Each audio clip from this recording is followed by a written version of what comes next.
Hello बच्चों, welcome back to my channel. आज का जो हमारा टॉपिक है वो टाइप्स ऑफ रिसर्चेज पे हम बात करेंगे। हमने अपनी लास्ट क्लास में बात की थी बेसिक रिसर्च पे और साथ ही साथ हमने अप्लाइड रिसर्च पे भी बात की थी। ठीक है, तो अब हम उसी टॉपिक को आगे कंटिन्यू करते हैं। उसमें एक्चुअली कुछ टॉपिक छूट गया है जिसमें हमारा अप्लाइड रिसर्च यानी कि एक्शन रिसर्च और जो हमारी बेसिक रिसर्च थे उसके डिफरेंसेस हमारे लास्ट क्लास में छूट गए थे, तो अब हम उस पर बात करेंगे। ठीक है,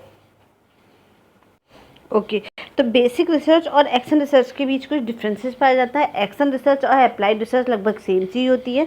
दोनों का मेन एम होता है अप्लाई करना नॉलेज को, जो भी वो रिसर्च के थ्रू हमें नॉलेज मिल रही है। ठीक है, तो उस नॉलेज को क्या करना है, हमने अप्लाई करना है। लेकिन एक्शन रिसर्च हमारी शॉर्टकट होती है, क्विक होती है, और अप्लाइड रिसर्च हमारी पूरी डिटेल में सारी प्रोसीजर्स को फॉलो करते हुए होती है। ठीक है, तो जो हमारी अप्लाइड रिसर्च है और एक्शन रिसर्च में कुछ खास अंतर है नहीं, बस इसमें एक अंतर ये है कि अप्लाइड रिसर्च से जो हमारे पास फाइंडिंग्स आ रही हैं उन फाइंडिंग्स को हम क्या कर सकते हैं, जनरलाइज कर सकते हैं। जबकि एक्शन रिसर्च से जो फाइंडिंग आती है उनको हम जनरलाइज नहीं कर सकते, यानी कि उसे हम हर किसी पे अप्लाई नहीं कर सकते, हर परिस्थिति में उसको अप्लाई नहीं कर सकते हैं। ठीक है, तो बस इतना अंतर है एक्शन रिसर्च और अप्लाइड रिसर्च में, बाकी सब कुछ उनका सेम ही है। तो इसी तरीके से हमारा जो डिफरेंस हम पढ़ेंगे वो है हमारा अप्लाइड रिसर्च, एक्शन रिसर्च और बेसिक रिसर्च। बेसिक रिसर्च कौन सी वाली थी, प्योर रिसर्च, फंडामेंटल रिसर्च जिसे हम बोल रहे थे। इसका मेन एम क्या था, इसका मेन एम था हमारा, इसका मेन एम क्या था, बस क्यूरियोसिटी के लिए, नॉलेज को बढ़ाने के लिए वाली रिसर्च होती थी, बाकी कोई भी लालच इस रिसर्च को करने का नहीं होता था। ठीक है, अब हम जो बात करेंगे वो करेंगे हम बेसिक रिसर्च और एक्शन रिसर्च में डिफरेंसेस। ठीक है, तो बेसिक रिसर्च में हमारा क्या होता है, इसको हम एजुकेशनल थ्योरी को डेवलप करने के लिए और टेस्ट करने के लिए हम यूज़ करते हैं बेसिक रिसर्च। यानी कि अगर मुझे कोई एजुकेशनल थ्योरी डेवलप करनी है, मुझे ये देखना है कि जो हमारी पृथ्वी है वो सूरज के चारों तरफ चक्कर काटती है, ठीक है, या फिर सूरज हमारी पृथ्वी के चारों तरफ चक्कर काटता है, तो ये एक थ्योरी मैंने बनाई थी जिसको मुझे क्या करना है, चेक करना है और मुझे क्या करना है, उसको टेस्ट करना है। ठीक है, उसको डेवलप करी मैंने थ्योरी और फिर उसको टेस्ट किया। तो बेसिक रिसर्च क्या करती है, कोई भी एजुकेशनल थ्योरी को डेवलप और टेस्ट करने का काम ये करती है। ठीक है, जबकि एक्शन रिसर्च का मेन काम क्या है, एक्शन रिसर्च का मेन काम है जो हमारे सॉल्यूशन है, प्रॉब्लम जो है किसी स्पेसिफिक प्रॉब्लम का क्या निकालना है, इसने समाधान निकालना है। ठीक है, ये क्या करता है, बस एक आपको प्रॉब्लम का समाधान देता है कि अगर मान लीजिए मेरी जो कंपनी है उसकी अगर सेल है, उसकी जितनी बिक्री है वो घट गई है, तो उसका क्या रीज़न है कि उसकी बिक्री जो है वो घट गई है। ठीक है, इसके बाद हमारा तो ये हमें क्या देता है, ये हमें सॉल्यूशन देता है एक्शन रिसर्च। ठीक है, जिन्होंने बेसिक रिसर्च और एक्शन रिसर्च नहीं पढ़ा है वो लास्ट क्लास में पढ़ लीजिएगा, उसमें बहुत अच्छे से दोनों बताए गए हैं, पढ़ाया था ये। लेकिन बस इसमें थोड़ा सा हमारे जो डिफरेंसेस है ये छूट गए थे, ये आगे की स्लाइड में था तो मैंने चेक नहीं किया था, ये मैंने अभी देखा, इसीलिए मैं इसे दोबारा से करा रही हूँ। ठीक है, तो ये लास्ट क्लास का ही बचा हुआ पोर्शन है। उसके बाद हमारा क्या है, बेसिक रिसर्च है, need intense training in research methodology. अब बेसिक रिसर्च में क्या है, अगर आपको बेसिक रिसर्च करनी है, बेसिक रिसर्च कौन करेगा, ऑब्वियसली कोई पीएचडी स्कॉलर करेगा। ठीक है, जिसने एमएससी करने के बाद जिसे पीएचडी करनी है वही बेसिक रिसर्च को उठाएगा, ये कोई आम इंसान नहीं कर सकता। तो इसके लिए आपको क्या करना होगा, एक पर्टिकुलर ट्रेनर होगा, यानी कि अगर कोई पीएचडी कर रहा है तो वो जो भी पीएचडी कर रहा है वो क्या होता है, पूरा ट्रेंड होता है, उसको हर चीज़ सिखाई जाती है, उसके बाद वो पीएचडी करता है। तो इसके लिए तो बेसिक रिसर्च के लिए कि हमें क्या चाहिए, एक इंटेंस ट्रेनिंग हमें इसमें चाहिए होती है। ठीक है, इसमें लिमिटेड ट्रेनिंग की ज़रूरत होती है हमारे एक्शन रिसर्च में। एक्शन रिसर्च में किसकी ज़रूरत है, हमारे लिमिटेड ट्रेनिंग की ज़रूरत होती है एक्शन रिसर्च में। ठीक है, इसमें कोई खास आपको इतनी बड़ी ट्रेनिंग की ज़रूरत नहीं है, आपको कोई रिव्यू ऑफ लिटरेचर लिखना नहीं सीखना है, आपने कोई इंट्रोडक्शन चैप्टर नहीं बनाना है, आपको रिपोर्ट राइटिंग नहीं करनी है, आपको सिंपल क्या है, बस एक समस्या है, उस समस्या का समाधान निकाल करके लेके आना है। तो इसमें आपको इतनी ज़्यादा ट्रेनिंग की ज़रूरत नहीं है। ठीक है, कोई आपको पीएचडी की डिग्री नहीं मिल रही इसमें, ये क्या है, बस एक छोटा सा मार्केट रिसर्च है जिसमें एक पर्टिकुलर प्रॉब्लम का आपको समाधान लेकर के आना है। ठीक है, selection of problem by many methods. ठीक है, इसमें सिलेक्शन जो हमारी प्रॉब्लम है, ठीक है, उसको हम कई सारे मेथड से हम उसको सिलेक्ट कर सकते हैं। जब क्या इसमें है इसमें क्या है, हमारा identify problem during teaching learning teaching learning, ठीक है। इसमें हम अपने प्रॉब्लम को बीच बीच में आइडेंटिफाई करते हैं, ठीक है। जैसे कोई प्रोसेस हमारी चल रही है तब हमें प्रॉब्लम का पता चलता है कि हाँ इस कारण से हमारी इस प्रोसेस में प्रॉब्लम आ रही है। एडमिशन चल रहा है, एडमिशन के टाइम पे आपको पता लगा कि हमारे पास एडमिशन की कमी है, ठीक है। फिर आप इस कमी को दूर करने के लिए कौन से रिसर्च लगाओगे? एक्शन रिसर्च लगाओगे, ठीक है।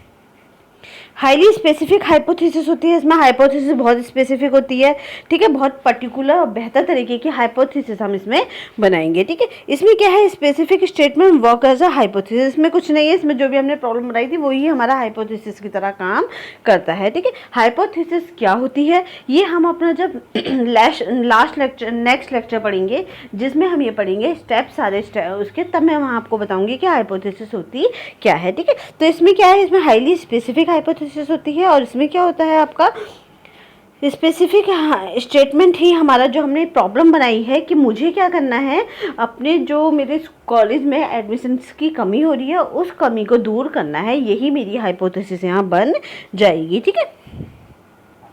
फिर है डिटेल रिव्यू ऑफ लिटरेचर। इसमें रिव्यू ऑफ लिटरेचर आप पूरा करोगे, यानी कि आपकी जो भी प्रॉब्लम थी, जो भी आपने टॉपिक डिसाइड किया था उसके बारे में आप पूरा डिटेल में क्या करोगे? स्टडी करोगे। लेकिन इसमें आपको इसकी ज़रूरत नहीं है, यहाँ पे कोई भी रिव्यू ऑफ लिटरेचर के बारे में आपको ज़्यादा पढ़ने की नॉलेज रखने की ज़रूरत नहीं है कि आपकी जैसे रिसर्चेज कितनों ने की है। रिव्यू ऑफ लिटरेचर में हम क्या देखते हैं कि जो टॉपिक मैंने लिया है, ठीक है, मैंने मान लीजिए मैंने ये लिया है कि पृथ्वी जो है वो सूरज के चारों तरफ घूमती है, सूरज चारों तरफ घूमता है पृथ्वी के, ठीक है। दोनों मेरी क्या है? हाइपोथेसिस है, थ्योरी है, जिनको मुझे क्या करना है? एक एक्सेप्ट हो जाएगी, इसमें से एक रिजेक्ट हो जाएगी, ठीक है। या एक एक्सेप्ट हो जाएगी और एक क्या हो जाएगी? रिजेक्ट हो जाएगी, ठीक है। तो इसमें क्या है मेरा, मैं क्या करूँगी रिव्यू ऑफ लिटरेचर में, ये वाली रिसर्च पे, ठीक है। इसमें मैं रिव्यू ऑफ लिटरेचर में बहुत सारी चीज़ों को पढ़ूंगी, समझूंगी कि मेरे जैसे टॉपिक पे और कितने लोगों ने रिसर्चेस की है, तब जाके मैं ये रिव्यू ऑफ लिटरेचर बनाऊंगी, ठीक है। क्लियर हो गया? तो इसमें एक डिटेल रिव्यू ऑफ लिटरेचर होता है, जबकि इसमें रिव्यू ऑफ लिटरेचर की ज़रूरत नहीं है, क्योंकि अगर मेरे एडमिशन कम हो रहे हैं, मेरी प्रॉब्लम कम हो, मेरे वहाँ एडमिशन कम है, मेरी किसी चीज़ की बिक्री नहीं हो रही है, मेरी जो कंपनी है वो नुकसान में चल रही है, तो इसके लिए मुझे स्टडी करने की बहुत ज़्यादा ज़रूरत नहीं है। मुझे लोगों से सिर्फ यहाँ क्या करना है? डेटा कलेक्शन करना है, ठीक है। लोगों से क्या करना है? सिर्फ डेटा कलेक्ट करना है, जो भी प्रॉब्लम है उनका समाधान निकालना है। तो यहाँ रिव्यू ऑफ लिटरेचर की ज़रूरत नहीं है, ठीक है। इसमें सैम्पल साइज होगा, इसमें जो लोग होंगे जिनसे मैं बात करूँगी, डेटा कलेक्ट करूँगी, जिन लोगों से मैं अपनी समस्या लेके आऊँगी, वहाँ यहाँ पे सैम्पल साइज ज़्यादा बड़ा होगा, यहाँ पे बहुत छोटा सैम्पल साइज होगा। लोकल लेवल पे है ना ये, क्योंकि मैं क्या कर रही हूँ? लोकल लेवल पे कर रही हूँ। अगर मैं अपने शहर के जिस कॉलेज में मैं पढ़ाती हूँ, मैं वहाँ ये देख रही हूँ कि मेरे कॉलेज में एडमिशन की क्या स्थिति है, ठीक है। तो लोकल लेवल पे कर रही हूँ ना मैं, तो इसमें मुझे ज़रूरी नहीं है कि मैं इसको बहुत ज़्यादा लोगों को लेके देखूँ। तो यहाँ से मुझे लोकल लोगों से ही पता करना है, तो लोकल लेवल पे करूँगी। तो इसीलिए क्या है, यहाँ जनरलाइजेशन भी नहीं होता है, क्योंकि रिसर्च किस पे होती है? लोकल लेवल पे होती है, ठीक है। जब लोकल लेवल पे होगी तो मैं ये नहीं कह सकती कि मेरी रिसर्च की जो फाइंडिंग्स है वो पूरी दुनिया के हर कॉलेज में अप्लाई होगी, ठीक है। तो यहाँ जनरलाइजेशन इसीलिए नहीं होता है ये वाली में, हमारी एक्शन रिसर्च में, ठीक है। तो यहाँ सैम्पल साइज आपका छोटा होगा। यहाँ एक्सपेरिमेंटल डिज़ाइन बहुत वेल थॉट होगा, ठीक है। यानी बहुत सोच समझ के आपने पूरी हर चीज़ आपने पहले से ही प्लान की होगी, पूरा स्टेप आपका, हर स्टेप आपका पहले से ही प्लान होगा। जबकि यहाँ पे कोई ज़्यादा एक्सपेरिमेंट्स नहीं होते हैं, सिंपल सी रिसर्च ये होती है, ठीक है। फिर है हमारा एनालिसिस ऑफ डेटा, इसका कॉम्प्लेक्स है, हमारी बेसिक रिसर्च का कॉम्प्लेक्स होगा, क्योंकि यहाँ आप बहुत हाई लेवल की रिसर्चेज कर रहे हो, ठीक है। यहाँ हाई लेवल की रिसर्चेज कर रहे हो तो यहाँ पे जो भी आपका डेटा आएगा वो आपका कठिन होगा, कॉम्प्लेक्स होगा। लेकिन यहाँ सिंपल एनालिसिस होगा, बस आपको क्या करना है? जाकर पता करना है कि हमारे कॉलेज में क्या क्या दिक्कतें हैं, वो आपको एक आसपास के लोग बता देंगे कि भाई ये दिक्कत है, हम उस दिक्कतों का क्या कर लेंगे? समाधान कर लेंगे, ठीक है। तो ये क्या है? सिंपल एनालिसिस होगा। इसके बाद हमारा practical orientation, experimental value high, ठीक है। इसमें प्रैक्टिकल ओरिएंटेशन, एक्सपेरिमेंटल वैल्यू, ये सब हाई आपकी होगी, ठीक है। इसमें है आपका जनरलाइजेशन हो सकता है ये वाली रिसर्च में, इसमें आपका जनरलाइजेशन होगा, लेकिन इधर वाली रिसर्च में आपका जनरलाइजेशन नहीं होगा। जनरलाइजेशन का मतलब क्या होता है? जो भी मेरी फाइंडिंग्स निकल के आई हैं वो फाइंडिंग्स मैंने सैंपल पे निकाली हैं, ठीक है। यानी कि मैंने 1000 लोगों पे ये मान लीजिए अगर मुझे निकालना है कि मेरा पर्टिकुलर जो ब्रांड है या मेरा जो मेरा जो पर्टिकुलर ब्रांड है तो वो आपका पूरे इंडिया लेवल पे अगर मैं काम कर रही हूँ तो वो उसमें बेसिक रिसर्च में कर सकती हूँ, ठीक है। या फिर मुझे ऐसा निकालना है कि क्या हर हर स्टूडेंट जो कॉलेज आता है उसको उसके मार्क्स अच्छे आते हैं और वो करियर में बेहतर करता है, ठीक है। तो जब मैं ये निकालूंगी तो अगर मैं पूरा ऑल इंडिया में कर रही हूँ तो 130 करोड़ में के साथ तो मैं पास जाकर के तो पूछ नहीं सकती, तो मैं क्या करूँगी, मैं ज़्यादा से 500 या 500-600 लोग ले लूँगी, आस पास हर स्टेट से कुछ लोग मैं उठा लूँगी।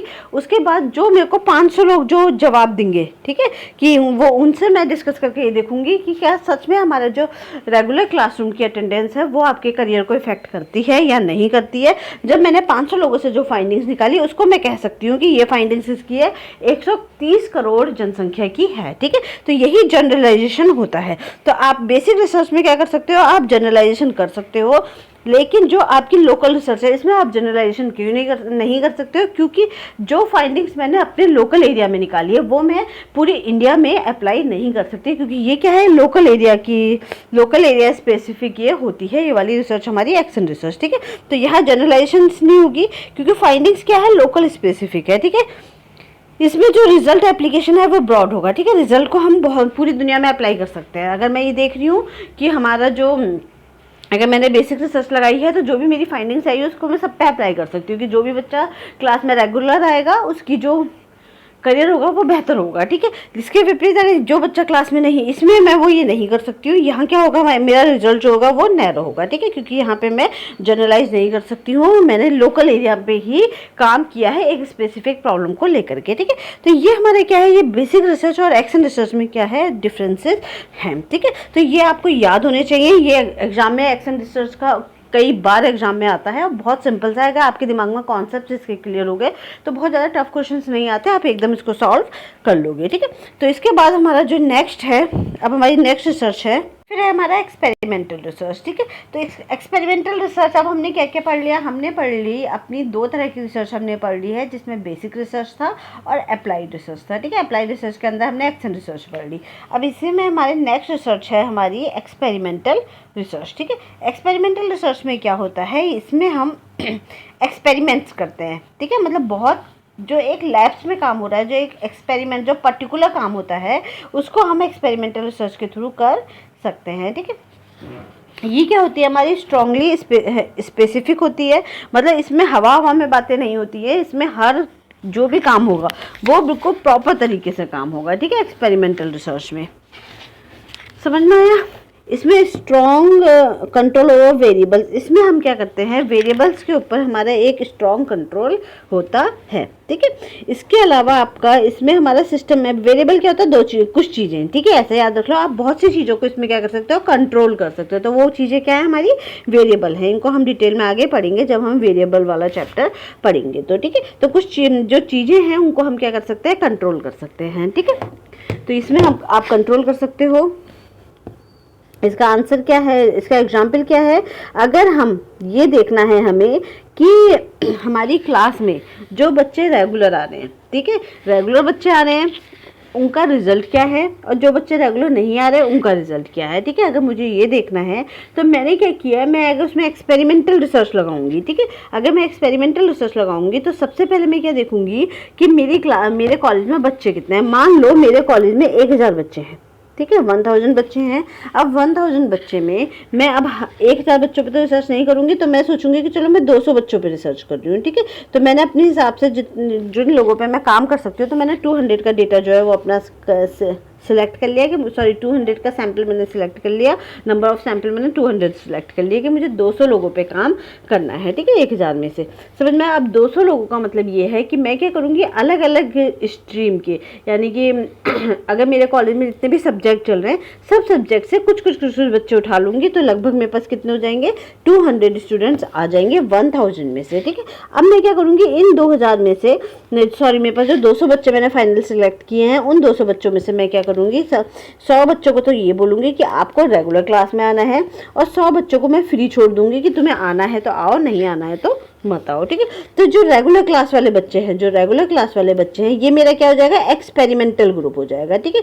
इनको मैं क्या बोलूँगी कि आपको पूरे साल जब तक आपका सेशन चलेगा आपको हर क्लास में आना है, एक भी क्लास आप अटेंड नहीं कर सकते। तो ये क्या है, मेरा रिसर्च ये मेरा एक्सपेरिमेंटल ग्रुप हो जाएगा। और जो बाकी के 100 बच्चे हैं उनको मैं क्या बोलूँगी कि भाई तुम फ्री हो, तुम्हें आना तो आओ, नहीं आना तो मत आओ, तो जितनी चाहो उतनी छुट्टी ले लो। तो इससे क्या होगा, ये मेरा क्या हो जाएगा, कंट्रोल ग्रुप हो जाएगा, ठीक है। क्योंकि जो एक्सपेरिमेंट मैं इसमें दे रही हूँ वो मैं इसमें नहीं दे रही हूँ, उनको मैंने फ्री कर रखा है, तो वो क्या है, मेरा कंट्रोल ग्रुप है। अब क्या होगा, अब मैं देखूंगी पूरे साल जब मेरा सेशन हो गया, कंप्लीट हो गया, फिर मैं ये देखूंगी कि जो बच्चे रेगुलर 100 बच्चे जो रेगुलर क्लास में आए थे, उनका दूसरे 100 बच्चे जो क्लास में मैंने फ्री छोड़ा हुआ था, उनके कंपैरिजन में कितना रिजल्ट अच्छा आया है, ठीक है, या फिर रिजल्ट में उनके अंतर है या नहीं है। तो ये क्या है, ये एक्सपेरिमेंटल रिसर्च है। इसमें क्या है, प्रॉपर हर चीज़ क्या होगी आपकी एक तरीके से होगी। हवा में की बातें हम यहाँ नहीं करते। एक्सपेरिमेंट में हर चीज़ का एक प्रूफ होता है और तरीके से सिस्टमेटिक साइंटिफिक अप्रोच है ये, ठीक है। हर रिसर्च साइंटिफिकली की जाएगी, एक्यूरेट टाइप की है ये, प्रॉपर बिल्कुल इसमें एक्यूरेट होगा, हर काम बिल्कुल एग्जैक्ट चीज़ आएगी आपकी। Between two variable in research, हम रिसर्च को क्या करते हैं, 2 वेरिएबल के बीच में हम ये करते हैं, ठीक है। एक्सटेंडेड वर्जन, 2 वेरिएबल मतलब जैसे कि वेरिएबल में हम यहाँ क्या देख सकते हैं, 2 वेरिएबल हमने ये देखा है कि जो रेगुलर क्लास आएगा, ठीक है, यानी कि क्लासरूम की जो अटेंडेंस है, क्लासरूम अटेंडेंस जो हमारे पास है वो क्या है, वो हमारे किससे रिलेटेड है, रिजल्ट से रिलेटेड है, ठीक है। तो एक वेरिएबल हमारा ये हो गया, ठीक है, और एक वेरिएबल हमारा ये हो गया, समझ में आया। तो अब ये दोनों वेरिएबल एक दूसरे के बीच में रिलेटेड हैं, ठीक है, एक दूसरे से रिलेटेड है और एक दूसरे के बीच में। तो रिसर्च किसके साथ हो रही है, इन दोनों के साथ में हो रही है, ठीक है। तो वेरिएबल का चैप्टर हम आगे पढ़ेंगे, 4 हम आगे इसको डिटेल में पढ़ने वाले हैं। फिर है extended version of causal research. तो अब क्या है हमारा कॉजल रिसर्च, ये हमारी क्या है, जो कॉजल रिसर्च है, कॉज एंड इफेक्ट रिलेशनशिप जो हम अभी आगे पढ़ने वाले हैं, उसका ये एक्सटेंडेड वर्जन है, ठीक है। उसका ही आगे बढ़ा करके हम क्या कर रहे हैं, हमने क्या किया है, एक्सपेरिमेंटल रिसर्च को हमने किया है, ठीक है। अब वेरिएबल हमारे कितने हैं, हमारे पास 2 वेरिएबल इसमें लेते हैं हम, एक इंडिपेंडेंट वेरिएबल और एक डिपेंडेंट वेरिएबल, ठीक है। इसको हम बहुत डिटेल में आगे पढ़ेंगे, इंडिपेंडेंट वेरिएबल और डिपेंडेंट वेरिएबल को। मान लीजिए आपको क्या है, स्मोकिंग के कारण आपको क्या होता है, कैंसर होता है, ठीक है। स्मोकिंग के कारण क्या है, आपको कैंसर होता है, ठीक है। तो अब क्या है, जो कैंसर है वो किस पे डिपेंड है, स्मोकिंग पे डिपेंड है। अगर आप स्मोकिंग करोगे तो कैंसर होगा, स्मोकिंग नहीं करोगे तो कैंसर नहीं होगा। तो ये क्या है, ये डिपेंडेंट वेरिएबल है। तो कैंसर इसमें क्या है, डिपेंडेंट वेरिएबल है, और स्मोकिंग क्या है, इसमें इंडिपेंडेंट वेरिएबल है, ठीक है। ये किसी पे डिपेंड नहीं है। स्मोकिंग को आप मैनिपुलेट भी कर सकते हो। अगर आपका कोई पेशेंट है, आपने उसको बोल दिया कि आपको स्मोकिंग नहीं करना है, तो वो कैंसर से बच सकता है। और इस अगर आपने उसको बोला है कि नहीं भाई, अगर वो नहीं मान रहा, जबरदस्ती स्मोकिंग करता है, वो धूम्रपान करता है, तो उसे कैंसर हो सकता है, ठीक है। तो ये क्या हो गया, ये आपका इंडिपेंडेंट वेरिएबल है स्मोकिंग, क्योंकि किसी पे भी निर्भर नहीं है। इसको हम मैनिपुलेट कर सकते हैं, ये इसको बढ़ा भी सकते हो, घटा भी सकते हो, और इसके कारण क्या होगा, आपको कैंसर हो सकता है, ठीक है। तो ये हमारा डिपेंडेंट और इंडिपेंडेंट वेरिएबल होते हैं हर रिसर्च में। ये हम आगे जाके के डिटेल में पढ़ेंगे, ठीक है। तो इसमें ये क्या बोला है, वेरिएबल हमारे क्या है, डिपेंडेंट, इंडिपेंडेंट और डिपेंडेंट है। इंडिपेंडेंट को हम क्या कर सकते हैं, मैनिपुलेट कर सकते हैं। रिसर्चर्स को क्या कर सकता है, मैनिपुलेट कर सकता है। जैसे कि मैंने बताया कि क्लासरूम अटेंडेंस, ठीक है, क्लासरूम अटेंडेंस को हमने किसके साथ, क्लासरूम अटेंडेंस जो हमारी थी उसको हमने किसके साथ जोड़ा था, रिजल्ट के साथ, ठीक है। अब देखो रिजल्ट किस पे डिपेंड है, रिजल्ट डिपेंड है हमारे क्लासरूम अटेंडेंस पे, ठीक है। रिजल्ट अगर आप क्लास में आओगे तो रिजल्ट आपका अच्छा आएगा, क्लास में कम आओगे तो रिजल्ट आपका अच्छा नहीं आएगा। तो आपका रिजल्ट किस पे डिपेंड है, रिजल्ट आपका डिपेंड है क्लासरूम अटेंडेंस पे, ठीक है। समझ में आ गया। तो रिजल्ट आपका क्या हो गया, डिपेंडेंट वेरिएबल हो गया, और क्लासरूम अटेंडेंस आपकी क्या हो गई, इंडिपेंडेंट वेरिएबल हो गई, ठीक है। इसको हम घटा भी सकते हैं, मतलब इसको बढ़ा और घटा भी सकते हैं हम क्लासरूम अटेंडेंस को। 100 आपने बढ़ा दी ना, आपने एक ग्रुप को तो बोला कि आपको 100% आना है, तो यहाँ पे आपने इसको मैनिपुलेट कर लिया, ठीक है। उसको आप अपने हिसाब से मैनिपुलेट भी कर सकते हो आपके इंडिपेंडेंट वेरिएबल को, ठीक है। इसको हम आगे जाकर के डिटेल में पढ़ेंगे। हर रिसर्च में आपके जनरली डिपेंडेंट और इंडिपेंडेंट वेरिएबल पाए जाते हैं, ठीक है। तो इंडिपेंडेंट वेरिएबल क्या है, जिन्हें क्या कर सकता है, रिसर्चर क्या कर सकता है, मैनिपुलेट कर सकता है। इंडिपेंडेंट वेरिएबल को रिसर्चर क्या कर सकता है, मैनिपुलेट कर सकता है। और डिपेंडेंट वेरिएबल को मेजर कर सकता है, कैलकुलेट कर सकता है और कंपेयर कर सकता है, ठीक है। तो इसका इफेक्ट हम जो इंडिपेंडेंट वेरिएबल है उसको हम बदलेंगे, बढ़ाएंगे या घटाएंगे, और इसका इफेक्ट हम किस पे देखेंगे, डिपेंडेंट वेरिएबल पे देखेंगे, ठीक है। स्मोकिंग को बढ़ाओ या घटाओ, और उसका इफेक्ट किस में दिखाई दे रहा है, कैंसर पे दिखाई दे रहा है। तो कैंसर हमारा क्या है, डिपेंडेंट वेरिएबल है, ठीक है। तो कैंसर को हम मेजर करेंगे और उसको हम कैलकुलेट कर सकते हैं और कंपेयर कर सकते हैं, ठीक है। जो बहुत ज़्यादा स्मोकिंग कर रहा है उसको जल्दी कैंसर हो रहा है, जो कम स्मोकिंग कर रहा है वो उसको कम लेट कैंसर हो रहा है या नहीं हो रहा है, ठीक है। तो इसको हम कंपेयर कर सकते हैं। क्लियर हुआ इतना? तो ये हमारे क्या है, ये एक्सपेरिमेंटल रिसर्च का है। इसमें हम हाइपोथेसिस को क्रिएट करते हैं कि क्या स्मोकिंग के चलते हमारा कैंसर होता है। तो ये क्या बन गई, हमारी हाइपोथेसिस बन गई, ठीक है। हाइपोथेसिस हम आगे जाकर के पढ़ेंगे ये होता है क्या है हाइपोथेसिस, ठीक है। स्पेसिफिक रिसर्च डिज़ाइन, इसमें रिसर्च डिज़ाइन बिल्कुल स्पेसिफिक होगा, मतलब आप एक एक चीज़ पहले से बिल्कुल तरीके से बताओगे, आप एक एक चीज़ बिल्कुल तरीके से बताओगे कि आप क्या आपका जो रिसर्च है उसमें आपको क्या क्या काम करना है, बिल्कुल स्पेसिफिक होगी आपकी रिसर्च इसमें, ठीक है। ट्रू फॉर्मेट है, ट्रू फॉर्मेट का मतलब क्या है, बिल्कुल प्रॉपर तरीके की जो रिसर्च होती है, जो बेस्ट रिसर्च होती है वो आपकी एक्सपेरिमेंटल रिसर्च होती है, ठीक है। इसमें आपकी जो फाइंडिंग्स आएंगी वो बहुत बेहतर फाइंडिंग्स आती है, ठीक है।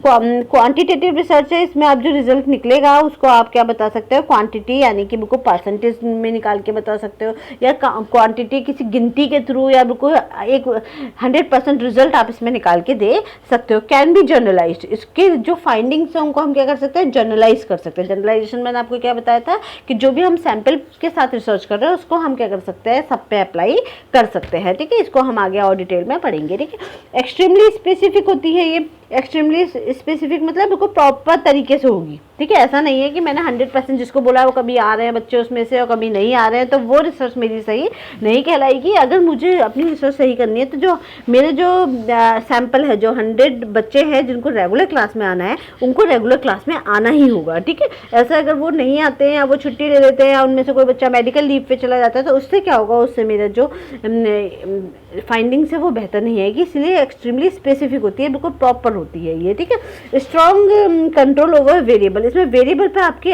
अच्छा कंट्रोल होता है। मैंने 100 बच्चों को क्या बोला कि तुम्हें क्लास में आना ही आना है, तो मेरे वेरिएबल को मैं कंट्रोल कर रही हूँ, मेरा अच्छा कंट्रोल है, उन्हें मेरे डर के चलते क्लास में आना ही पड़ेगा, ठीक है। तो इसमें हम वेरिएबल पे स्ट्रॉन्ग कंट्रोल हम कर सकते हैं, ठीक है। तो ये क्या है, ये हमारी है एक्सपेरिमेंटल रिसर्च, ठीक है। अब एक्सपेरिमेंटल रिसर्च में हमारे पास दो ग्रुप है, एक एक्सपेरिमेंटल ग्रुप है, एक हमारे पास क्या है, कंट्रोल ग्रुप है।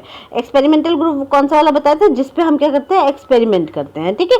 जैसे कि मेरे पास 2 सैंपल हैं, ठीक है, 2 सैंपल है। एक सैंपल वो है, मैंने ये देखा मैं पर्टिकुलर एक प्रोटीन का जो वो आते हैं आजकल पाउडर, ठीक है, प्रोटीन पाउडर जो आते हैं वो मैं मेरे पर्टिकुलर कुछ सैंपल को मैं प्रोटीन पाउडर दे रही हूँ, ठीक है। उसके बाद मैं मेजर कर रही हूँ उनकी हेल्थ, और कुछ सैंपल को मैंने वो प्रोटीन पाउडर नहीं दिया है, ठीक है। तो और मैं उनकी भी हेल्थ को मेजर कर रही हूँ, ठीक है। तो क्या होगा, जिस सैंपल को मैं प्रोटीन पाउडर दे रही हूँ वो मेरा क्या है, एक्सपेरिमेंटल ग्रुप है, ठीक है। तो फिर मैं देखूंगी सैंपल जिनको हम प्रोटीन पाउडर या न्यूट्रिटिव फूड में दे रही हूँ, मैं उनका मेजरमेंट करूंगी कि उनकी हेल्थ कैसी है, उनकी हार्ट कैसा है, उनका लंग्स कैसे है, उनके बॉडी कैसा फंक्शन कर रही है। तो ये क्या है, ये एक्सपेरिमेंटल ग्रुप हो गया वो मेरा, ठीक है। इसके विपरीत दूसरा ग्रुप कौन सा है, दूसरा ग्रुप है हमारा जिसको ट्रीटमेंट नहीं दिया जाता, उसको बोलते हैं कंट्रोल ग्रुप, ठीक है।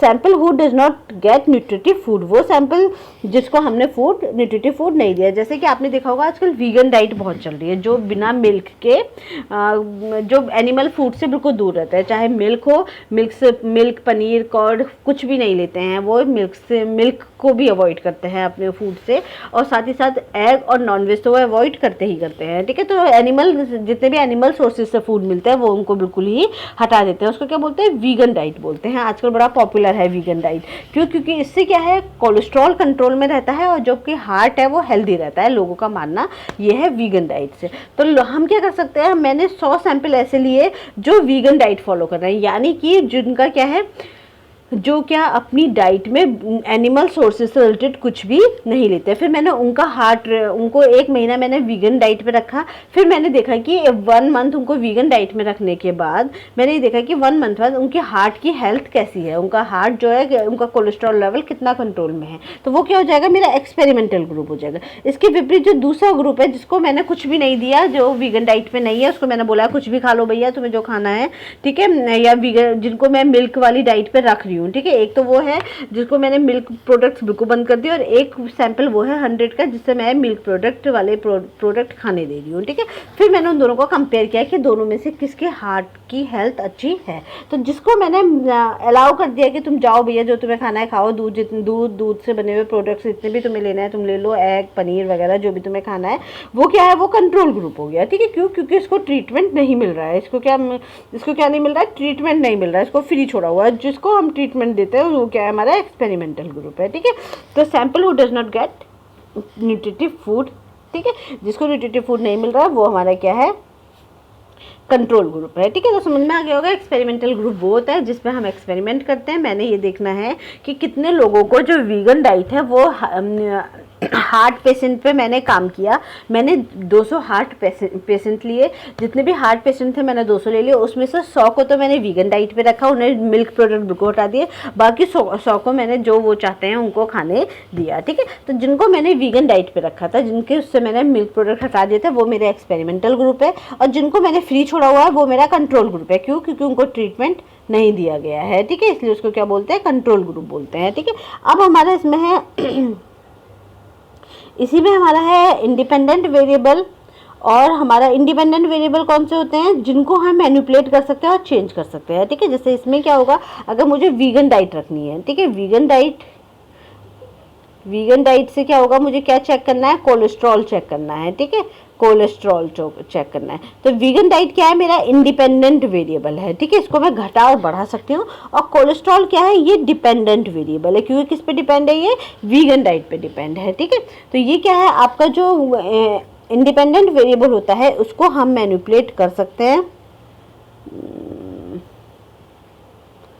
ठीक है, जो हमारा इंडिपेंडेंट वेरिएबल होता है उसको हम मैनिपुलेट कर सकते हैं। और इसका इफेक्ट हम किस में देख सकते हैं, डिपेंडेंट वेरिएबल में हम इसका इफेक्ट देख सकते हैं। ठीक है, इसका एग्जांपल क्या है, न्यूट्रिटिव फूड। जो हमारा, अगर हम न्यूट्रिटिव फूड दे रहे हैं किसी अपने पेशेंट को, तो वो न्यूट्रिटिव फूड क्या है, हमारा इंडिपेंडेंट वेरिएबल है। उसका हेल्थ पे क्या इफेक्ट पड़ रहा है, वो हमारा डिपेंडेंट वेरिएबल होगा। क्योंकि हेल्थ किस पे डिपेंड है, न्यूट्रिटिव फूड पे डिपेंड है कि कितना अच्छा आप न्यूट्रिटिव फूड दोगे उतनी अच्छी हेल्थ आपकी होगी। ठीक है, न्यूट्रिटिव फूड को हम घटा सकते हैं, बढ़ा सकते हैं, हम उसे मैनिपुलेट कर सकते हैं। तो वो क्या है, वो हमारा इंडिपेंडेंट वेरिएबल है। ठीक है, फिर इसमें लैब और फील्ड है। लैब में क्या होता है, अपने अनुसार सिचुएशन बना सकते हैं। और लैब में तो आपको पता ही है कि जो भी लैब वर्क हम कर रहे हैं, जिसमें हम अपने हिसाब से सिचुएशन बना सकते हैं। लैब में हम कुछ भी रख सकते हैं। जैसे कि अगर मैं नर्सरी स्कूल पे काम कर रही हूँ, तो नर्सरी स्कूल में मुझे देखना है कि बच्चों को कौन से प्लेस ज़्यादा पसंद है। ठीक है, तो मैं क्या करूँगी, वहाँ पे हर तरह के प्लेस रख दूँगी, लेकिन स्टडी मटेरियल उसमें से हटा दूँगी। तो वो भी क्या है, एक तरह की लैब है, क्योंकि वहाँ पे मैंने सिचुएशन को अपने हिसाब से कंट्रोल कर लिया है। ठीक है, तो लैब वही है जहाँ भी हम सिचुएशन को बना सकते हैं। फील्ड है हमारा अनकंट्रोल्ड सेटिंग है, can not control by any situation. ठीक है, फील्ड क्या होता है, अगर मैं फील्ड में जाके कोई काम करूँगी तो वहाँ पर मैं चीज़ों को कंट्रोल नहीं कर सकती हूँ। अगर मैं फील्ड में बच्चे को छोड़ रही हूँ तो वहाँ वो जो चाहे वो खेल सकता है, मैं उसे कंट्रोल नहीं कर सकती हूँ। ठीक है, तो फील्ड क्या होता है, अनकंट्रोल्ड सेटिंग्स होती है, can not control any situation. वहाँ हम किसी भी चीज़ को कंट्रोल नहीं कर सकते, वहाँ सिर्फ हम क्या कर सकते हैं, ऑब्जर्व कर सकते हैं चीज़ों को। ठीक है, फिर ये था हमारा एक्सपेरिमेंटल रिसर्च। एक्सपेरिमेंटल रिसर्च में हमारे 3 टाइप्स की होती हैं एक्सपेरिमेंटल रिसर्च। ये है हमारा pre experimental research, true experimental research और हमारा क्वासी एक्सपेरिमेंटल रिसर्च डिज़ाइन। ठीक है, हमारे पास 3 तरह के एक्सपेरिमेंटल रिसर्च हैं, प्री एक्सपेरिमेंटल, ट्रू एक्सपेरिमेंटल और क्वासी एक्सपेरिमेंटल। ठीक है, फिर क्या है हमारा प्री एक्सपेरिमेंटल रिसर्च डिज़ाइन में क्या होता है, ये सबसे आसान वाली है, सिंपल फॉर्म है, इसे वन सिनेरियो भी बोलते हैं। ठीक है, क्योंकि इसमें सिर्फ क्या होता है, सिर्फ एक्सपेरिमेंटल ग्रुप होता है, इसीलिए इसको हम क्या बोलते हैं, वन शॉट केस स्टडी भी बोलते हैं। एग्जाम में आया हुआ क्वेश्चन है, उन्होंने बोला था कि वन शॉट केस स्टडी कौन सी वाली होती है। ठीक है, तो कौन सी वाली है, सिर्फ प्री एक्सपेरिमेंटल रिसर्च डिज़ाइन वाली है।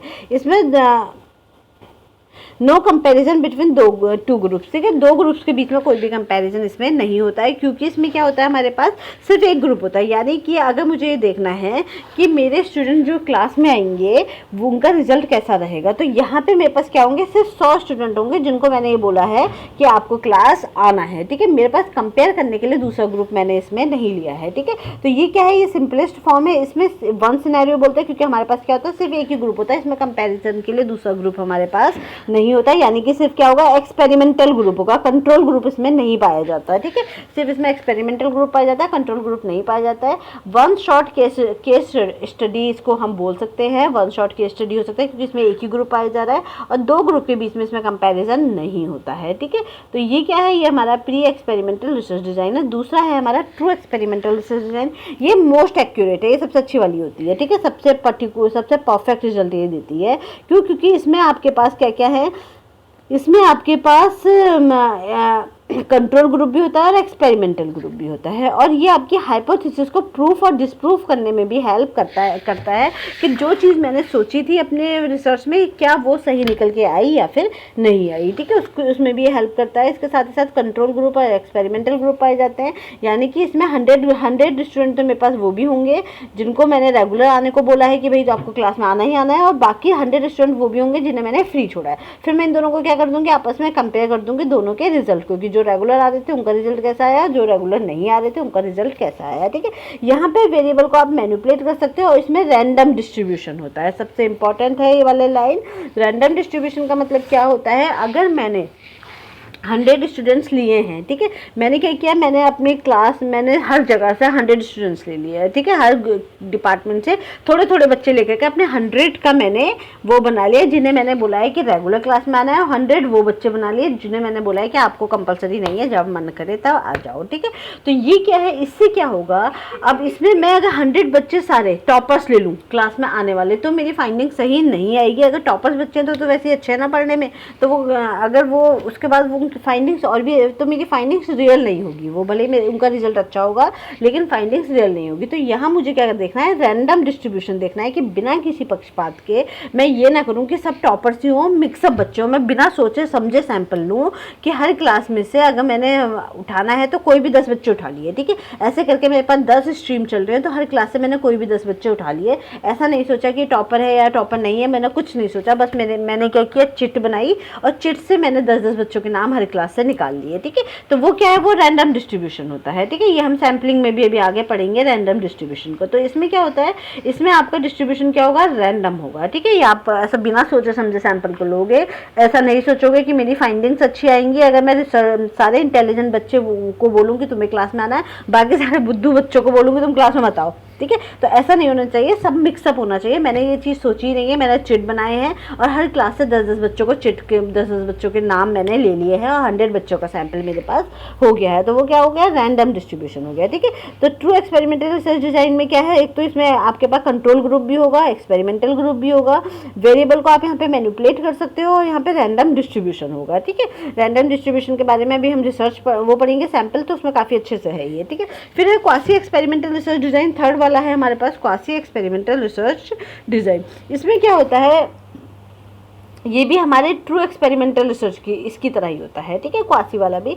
सेम ऐसा ही है, बस ये किसमें है, ये आपकी फील्ड सेटिंग में होगा। ठीक है, किसमें होता है, ये फील्ड सेटिंग में होता है और इसमें रैंडम असाइनमेंट्स नहीं होते, इसमें सोच समझ के आप अपना सैंपल लोगे और फील्ड सेटिंग में आप करोगे। ठीक है, इसको आप क्या कर रहे हो, इसको आप लैब सेटिंग में करोगे और इस वाले को आप किस में करोगे, नेचुरल सेटिंग और फील्ड सेटिंग में करोगे, और साथ ही साथ इसमें रैंडम असाइनमेंट आपका नहीं होगा। ये एग्जाम में आया हुआ क्वेश्चन है, वो ये पूछते हैं कि कौन सी वाली एक्सपेरिमेंटल रिसर्च हमारी किस में होती है, सोशल साइंस में, यानी कि नेचुरल सेटिंग में होती है या फिर फील्ड सेटिंग में होती है। ठीक है, ये क्वेश्चन आया हुआ है कि कौन सी वाली रिसर्च जो है वो हमारी फील्ड सेटिंग, सोशल साइंस और नेचुरल सेटिंग वाली फील्ड में होती है, किसमें हमारा नो रैंडम असाइनमेंट होता है, मतलब इसमें रैंडम असाइनमेंट आपका रैंडम डिस्ट्रीब्यूशन नहीं होता है। ठीक है, क्वासी में आपका रैंडम डिस्ट्रीब्यूशन नहीं होता है। तो रैंडम डिस्ट्रीब्यूशन किसमें है, ट्रू एक्सपेरिमेंटल में है। ठीक है, और क्वासी एक्सपेरिमेंटल में आपका रैंडम डिस्ट्रीब्यूशन नहीं है। ये चीज़ आपको याद रखनी है, एक तो रैंडम डिस्ट्रीब्यूशन नहीं होता है, दूसरा हमारा क्या है, फील्ड सेटिंग में ये वाली रिसर्च होती है। ठीक है, इसका एग्जाम्पल है आपका एक्स पोस्ट फैक्टो रिसर्च। इसका एग्जाम्पल क्या है, एक्स पोस्ट फैक्टो रिसर्च। ठीक है, एक्स पोस्ट फैक्टो रिसर्च इसका एग्जाम्पल है हमारा क्वासी एक्सपेरिमेंटल का, एग्जाम में आया हुआ क्वेश्चन है ये। एक्स पोस्ट फैक्टो रिसर्च हमारा किसका एग्जाम्पल है, क्वासी एक्सपेरिमेंटल का है। ठीक है, तो ये क्या होती है, जो ऑलरेडी हो चुका है उसी के पीछे का रीजन हम समझने का प्रयास इसमें करते हैं। ठीक है, एक्स पोस्ट फैक्टो रिसर्च, ठीक है, इसमें क्या होता है, जो हो चुका है उसी के बारे में हम समझने की कोशिश करते हैं कि ऐसा क्यों, और रेट्रोस्पेक्टिव है। ठीक है, रेट्रोस्पेक्टिव का मतलब क्या होता है, ऐसे रेट्रो सॉन्ग्स होते हैं ना पुराने ज़माने के सॉन्ग, वैसे ही रेट्रोस्पेक्टिव है, यानी कि जो पुराना हो चुका है उसके बारे में हम इसमें समझने की कोशिश करते हैं। जैसे कि आपका पोस्टमार्टम स्टडी है, ठीक है, जब पोस्टमार्टम मतलब किसी की डेथ हो गई तो डॉक्टर क्या करता है, फिर डेथ होने के बाद उसका पोस्टमार्टम करता है। वो ये देखता है कि इसके क्या रीज़न थे कि इसकी डेथ हुई होगी, ठीक है। तो वो क्या है, पोस्टमार्टम की तरह इसका ये वाली रिसर्च होती है कि जो पास्ट में हो चुका है उसके बारे में आप समझने की कोशिश करते हो, ठीक है। इसमें आपके इंडिपेंडेंट वेरिएबल को हम मैनिपुलेट नहीं कर सकते, बहुत इंपॉर्टेंट लाइन है, क्योंकि इंडिपेंडेंट वेरिएबल को आप मैनिपुलेट इसलिए नहीं कर सकते हो क्योंकि जो आपके इवेंट होने थे वो तो हो चुके हैं ना, अब उसमें तो कुछ बदलाव हो नहीं सकता, ठीक है। तो आप कैसे बदलोगे उसे, यानी कि कोरोना होना था, लोग मर चुके हैं, ठीक है, तो अब वहाँ पे हम कोरोना को कम या ज़्यादा तो नहीं कर सकते ना, जो लोग मरे हैं उसकी वजह से, ठीक है। तो अब यहाँ पे हम क्या है, यहाँ पे हम इंडिपेंडेंट वेरिएबल को मैनिपुलेट नहीं कर सकते हैं, ठीक है। जो हो गया है वो हो गया है। इसके बाद क्या है, जो ऑलरेडी हो चुका है उसी के पीछे का रीज़न समझने का प्रयास हम इसमें करते हैं एक्स पोस्ट फैक्टो रिसर्च में।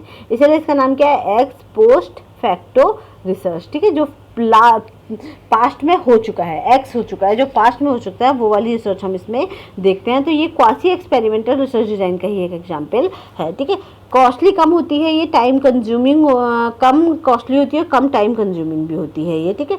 Establish cause and effect relationship, इसमें हम क्या कोशिश करते हैं कि जो पास्ट में हुआ था उनके बीच उनका कारण समझने की कोशिश करते हैं और उनका जो इफेक्ट पड़ा होगा वो समझने की कोशिश करते हैं, ठीक है।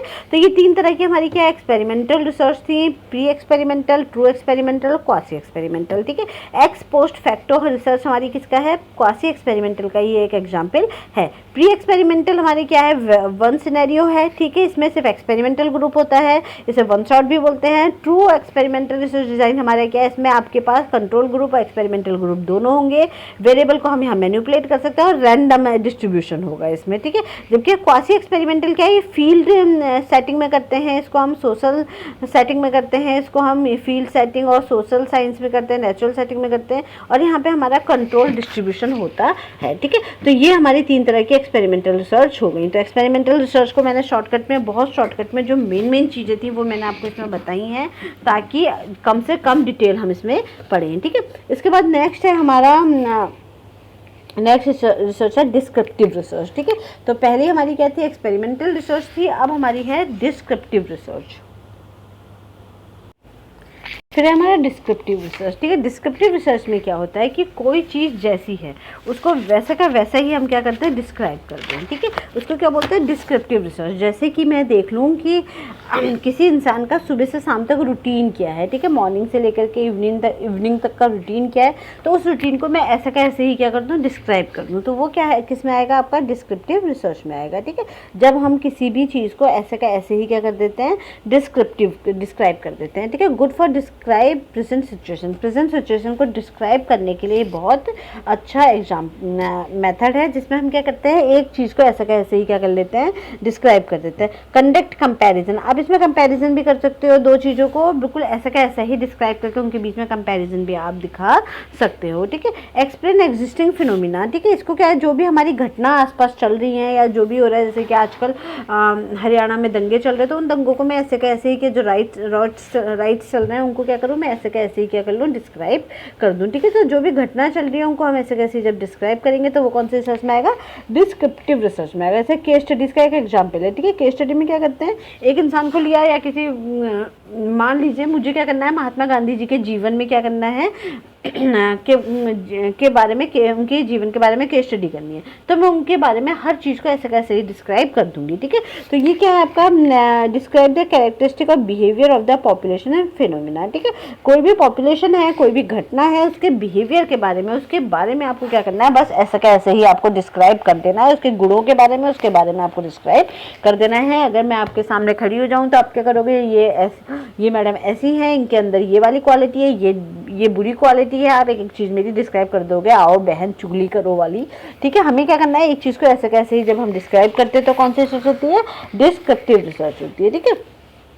Focus on what and what happened, इसमें हम क्या फोकस करते हैं कि क्या हुआ था और क्या है, ठीक है। कोई भी चीज़ क्या है उसके बारे में हम सोचते हैं, व्हाट हैपेंड और क्या हुआ था, ठीक है। एक्सप्लेन जैसे का तैसा, जो जैसा है वैसा का वैसा ही हमने क्या कर दिया, एक्सप्लेन कर दिया। कैन बी क्वालिटेटिव और क्वांटिटेटिव, ये क्या हो सकता है, क्वालिटेटिव क्वांटिटेटिव दोनों तरह की हो सकती है। क्वालिटेटिव क्या होता है, जब किसी चीज़ को हम किसी के गुणों के बारे में बात कर रहे होते हैं, ठीक है। और क्वांटिटेटिव क्या होती है, जब हम उसको संख्या में बताते हैं कि 30% बच्चे क्लास में आ रहे हैं, 70% क्लास में नहीं आ रहे हैं, ठीक है। अनकंट्रोल्ड वेरिएबल है, इसमें आपके जो वेरिएबल होंगे वो कंट्रोल नहीं हो सकते हैं। No control change over variable, किसी भी वेरिएबल को, किसी भी चीज़ को आप कंट्रोल नहीं करोगे। नहीं, अगर मान लीजिए मुझे ये दिखाना है कि आजकल जो हमारे प्रॉब्लम्स चल रही है या क्लास में हमारी जो प्रॉब्लम चल रही है, तो उसमें मैं कुछ कंट्रोल नहीं करूँगी, मैं उसको ऐसे का ऐसे ही क्या कर दूँगी, बता दूँगी कि ये प्रॉब्लम आपकी चल रही है, ठीक है। तो उसमें आपका किसी भी वेरिएबल में हम कंट्रोल नहीं करते हैं, किसी भी चीज़ को हम छेड़ते नहीं है, जो जैसी है वैसी की वैसी ही हम उसको बताएंगे, ठीक है। तो वो क्या है, अनकंट्रोल्ड वेरिएबल्स होते हैं इसमें। ऑब्जर्वेशनल मेथड है, इसका example case study method, survey method और ऑब्जर्वेशन रिलेटेड होता है। मतलब किसी चीज़ को आपने एक एक चीज़ उसकी देख करके स्टडी करनी है। ऑब्जर्वेशन का मतलब होता है कि मैं दूर बैठी हूँ, बस बैठ करके देख रही हूँ जो भी हो रहा है, ठीक है। तो ये क्या है, डिस्क्रिप्टिव रिसर्च है कि मैं बस ऑब्जर्व कर रही हूँ चीज़ों को, मैं उसमें कोई भी मैनिपुलेशन, कोई भी एक्सपेरिमेंट नहीं कर रही हूँ, जो जैसा है उसको वैसा का वैसा ही मैं क्या बता रही हूँ, उसके बारे में बता रही हूँ। केस स्टडी मेथड इसके अंदर हो सकता है, जैसे कि मान लो मैं किसी एक कंपनी को ले लूँ और उस कंपनी के बारे में केस स्टडी करूँ, ठीक है। तो उसके हर डिपार्टमेंट कितने हैं, उस डिपार्टमेंट में वो काम कैसे करते हैं, तो जब मैं उन चीज़ों की केस स्टडी करूँगी तो वो ऑब्जर्वेशनल मेथड के थ्रू करूँगी, ठीक है। सर्वे मेथड हो गया, सर्वे मेथड आप इसमें यूज़ कर सकते हो, ऑब्जर्वेशनल रिलेटेड ये होता है, ठीक है। Statistical in nature, statistical in nature का मतलब क्या है कि ये क्या करता है, हम इसमें स्टैट्स भी लगा सकते हैं, ठीक है। मतलब इसमें से कुछ आंकड़े निकाल सकते हो आप, ठीक है। आंकड़े भी आप इसमें से निकाल सकते हो कि मैंने ये देखा कि आज पूरे दिन क्या हुआ, कितने बच्चे क्लास में आए थे, कितने बच्चे क्लास में नहीं आए थे। तो आप इसमें क्या निकाल सकते हो, आंकड़े भी निकाल सकते हो। जैसे कि इसका एग्जाम्पल है आपका CID का, जो आपने देखा होगा CID एपिसोड के फॉरेंसिक एपिसोड्स जो होते हैं, आपने देखा होगा CID क्या करती है, हर चीज़ को, सीन को रिक्रिएट करती है, ठीक है। वो रिक्रिएट करके वो समझने की कोशिश करती है कि क्या क्या हुआ होगा। जैसे अभी आपने सुशांत सिंह वाले केस में भी देखा था, CBI ने क्या किया था, उसके घर जाकर के, उनकी जो सुसाइड वाला केस था उसको पूरा दोबारा से रिक्रिएट किया था। तो क्या वो रिक्रिएट किया था, वो डिस्क्रिप्टिव रिसर्च था। उनको वो क्या कोशिश कर रहे थे, वो समझने की कोशिश कर रहे थे कि उस दिन क्या क्या हुआ होगा, ठीक है। तो वो क्या है, डिस्क्रिप्टिव रिसर्च, जो हुआ है उसको वैसे का वैसे ही समझना समझाना, ठीक है। तो क्रॉस सेक्शनल रिसर्च आप इसमें ले सकते हो, conduct research at different time, ठीक है। क्रॉस सेक्शनल रिसर्च में क्या होता है आपका, इसके अंदर आप क्रॉस सेक्शनल रिसर्च कर सकते हो। क्रॉस सेक्शनल में क्या होता है, हम क्या करें, अलग अलग हमारा जो सैंपल है वो अलग अलग हो और अलग अलग समय पे हम क्या कर सकें, उनकी स्टडी कर सकें, ठीक है। The basics for further research, इसमें ना डिफरेंट टाइम नहीं होगा, इसको काट देना है वाली लाइन को, ठीक है। तो क्रॉस सेक्शनल रिसर्च हम इसमें कर सकते हैं। द बेसिस, इसको हम क्रॉस सेक्शनल रिसर्च को भी आगे पढ़ेंगे डिटेल में, ठीक है। The basis for further research, ये क्या है, आपकी फर्दर रिसर्च का बेसिस होता है, ठीक है। इसमें भी क्या है, जैसे हमारी प्योर रिसर्च थी ना, वैसी ही है। अगर आप पहले ये पूछो, ये देखोगे कोरोना में क्या क्या हुआ था, ठीक है। उसके बाद ये डिसाइड करोगे कि भविष्य में ये वाली कंडीशन दोबारा से ना आए, ठीक है। तो ये क्या है, ये फर्दर रिसर्च के लिए भी, आगे की रिसर्चर के लिए भी क्या है, ये हमारी बेसिस होते हैं, ठीक है। रिस्पोंडेंट कैरेक्टरिस्टिक डिफाइन, ठीक है। इसमें क्या होगा, हर चीज़ को, जो भी आपके रिस्पोंडेंट है उसकी हर कैरेक्टरिस्टिक को हम डिफाइन करते हैं। जैसे कि हम क्या कर रहे हैं, सामने कोई इंसान बैठा है, उसकी क्या कर रहे हैं, एक एक चीज़ उसको देख करके हम बगल वाले से चुगली लगा रहे हैं कि इंसान ऐसा है, ठीक है। तो एक तरह से क्या है, डिस्क्रिप्टिव रिसर्च का वो एग्जाम्पल है, ठीक है। मेजर डेटा ट्रेंड्स, ठीक है। इसमें क्या कर सकते हो आप, डेटा को मेजर कर सकते हो। वैलिडेट एग्जिस्टिंग कंडीशंस, ठीक है। जो भी आपकी इस समय कंडीशंस हैं उसको समझाओगे आप, ठीक है। तो वैलिडेट एग्जिस्टिंग कंडीशंस। फिर है after descriptive research, descriptive research के बाद डेटा कलेक्ट करने के बाद क्या लगा सकते हो आप, एनालिटिकल रिसर्च भी लगा सकते हो। जो डेटा आपके पास आया है उसको एनालिसिस करके आप क्या कर सकते हो, एनालिटिकल रिसर्च भी लगा सकते हो। कॉजेज देख सकते हो, रीजंस देख सकते हो कि ऐसा क्यों हुआ था, ठीक है। तो फिर हम क्या लगाते हैं, एनालिटिकल रिसर्च लगाते हैं डिस्क्रिप्टिव रिसर्च के बाद, ठीक है। तो डिस्क्रिप्टिव रिसर्च आसान सा है, जो जैसा है उसको वैसा का वैसा ही देखना है। आपका इसमें मेन एग्जाम्पल क्या है, केस स्टडी है, और आपका सर्वे मेथड है, किसी चीज़ को ऑब्जर्व करना, उसको ऐसा का ऐसे ही डिस्क्राइब कर देना है कि वो है क्या। ठीक है, जैसे मेरे हाथ में पेन है तो उस पेन को मैं ऐसा कैसे ही क्या कर दूँ, डिस्क्राइब कर दूँ। ठीक है, तो ये क्या है कि पेन किस कलर का है, कैसा लिखता है, कितनी इसकी लेंथ है, कितना मोटा है, तो उसके बारे में पूरा मैं डिस्क्राइब कर दूँ, तो वो क्या हो गया, डिस्क्रिप्टिव रिसर्च हो गया। इसके बाद नेक्स्ट है कोरिलेशनल रिसर्च। ठीक है, कोरिलेशनल रिसर्च में क्या होता है, जब हम क्या करते हैं, दो चीज़ों के बीच में रिलेशनशिप निकालते हैं। ठीक है, तो कोरिलेशनल रिसर्च का जो एक एग्जाम्पल है वो क्या है, our family environment and marriage attitude related. ठीक है, अगर किसी व्यक्ति का जो मैरिज के प्रति उसका एटीट्यूड है वो और उसके परिवार का जो इन्वायरमेंट है वो एक दूसरे से रिलेटेड है या फिर नहीं है। ठीक है, तो ये हमारा क्या है, इसका एक एग्जाम्पल है। अगर मुझे ये देखना है कि रिजल्ट और क्लासरूम अटेंडेंस के बीच में कोई रिलेशनशिप है या नहीं है, तो मैं क्या देखूंगी कि relationship between classroom attendance and students result. ठीक है, तो उन दोनों के बीच में वो किस में आएगा, हमारा कोरिलेशनल रिसर्च में आएगा। जब दो चीज़ों के बीच में, मैं दो वेरिएबल्स के बीच में क्या देखती हूँ, रिलेशनशिप देखती हूँ, उनके बीच में मैं संबंध देखती हूँ। ठीक है, तो ये हमारी क्या है, कोरिलेशनल रिसर्च में आती है। ठीक है, तो दो चीज़ों के बीच में जब हम रिलेशनशिप देखेंगे तो वो किस में आएगा, को रिलेशन में आएगा। नॉन एक्सपेरिमेंटल रिसर्च है ये। ठीक है, ये कौन सी रिसर्च है, नॉन एक्सपेरिमेंटल रिसर्च है ये। ठीक है, कौन सी रिसर्च है, नॉन एक्सपेरिमेंटल रिसर्च है। Research in natural environment, generally हम इसको कहाँ करते हैं, नेचुरल इन्वायरमेंट में करते हैं। ठीक है, जो हमारा फील्ड वर्क है, नेचुरल इन्वायरमेंट है, उसमें हम ये वाली रिसर्च करते हैं। तो एक्सपेरिमेंटल रिसर्च ये नहीं होती है। रिलेशनशिप बिटवीन टू वेरिएबल्स, दो वेरिएबल्स के बीच में हम क्या निकालते हैं, रिलेशनशिप निकालते हैं, और इसको हम किससे मेज़र करते हैं, कोरिलेशन कोएफिशिएंट से हम मेज़र इसको करते हैं। ये क्या है, ये हम स्टैट्स में पढ़ेंगे। कोरिलेशन और कोएफिशिएंट हमारी क्या है, स्टैट्स है। ठीक है, ये इस मेथड के थ्रू हम चीज़ों को मेज़र करते हैं। ठीक है, कोरिलेशन कोएफिशिएंट क्या है, ये आपका चीज़ों को मेज़र करने का एक तरीका है, यानी कि मैथ्स का है, ये मैथ्स है एक तरह से, इसको हम आगे पढ़ेंगे। ठीक है, इसमें रेंज होती है आपकी -1 से +1 तक की इसमें रेंज पाई जाती है। ठीक है, -1 से आपकी किसकी रेंज पाई जाएगी, +1 तक की रेंज पाई जाती है। अगर दोनों चीज़ों के बीच में रिलेशनशिप पाया जा रहा है तो वहाँ क्या है आपका, हाँ, तो वहाँ पॉजिटिव रिलेशन कोरिलेशन आएगा। अगर रिलेशनशिप नहीं पाया जा रहा है तो वहाँ क्या आएगा, नेगेटिव कोरिलेशन आएगा। ठीक है, सॉरी, रिलेशनशिप, पॉजिटिव रिलेशनशिप हम किससे दिखाते हैं, 1 से दिखाते हैं। ठीक है, +1 से दिखाएंगे।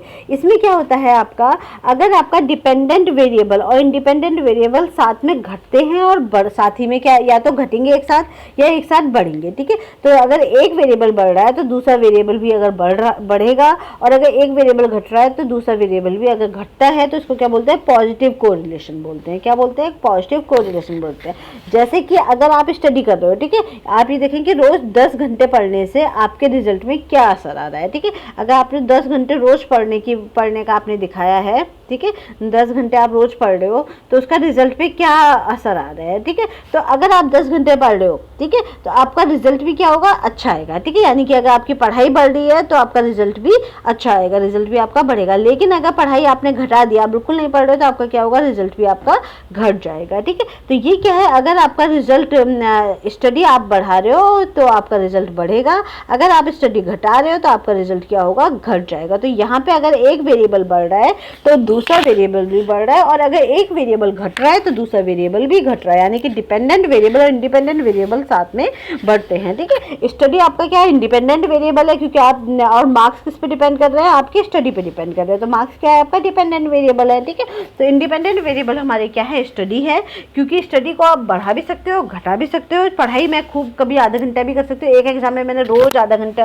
10-10 घंटे पढ़ाई की, तो वहाँ क्या होगा, मेरा रिजल्ट अच्छा आएगा, और एक एग्जाम में मैंने बिल्कुल पढ़ाई नहीं की तो मेरा रिजल्ट क्या आएगा, खराब आएगा। ठीक है, तो ये यहाँ क्या, कौन सा रिलेशनशिप कहलाएगा, हमारा पॉजिटिव कोरिलेशन कहलाएगा यहाँ पे। ठीक है, कौन सा कोरिलेशन कहलाएगा, पॉजिटिव कोरिलेशन हमारा यहाँ कहलाएगा। ठीक है, फिर दूसरा है हमारा नेगेटिव कोरिलेशन। ठीक है, नेगेटिव कोरिलेशन में क्या होता है कि इसमें एक वेरिएबल बढ़ता है तो दूसरा वेरिएबल क्या हो जाता है, घट जाता है।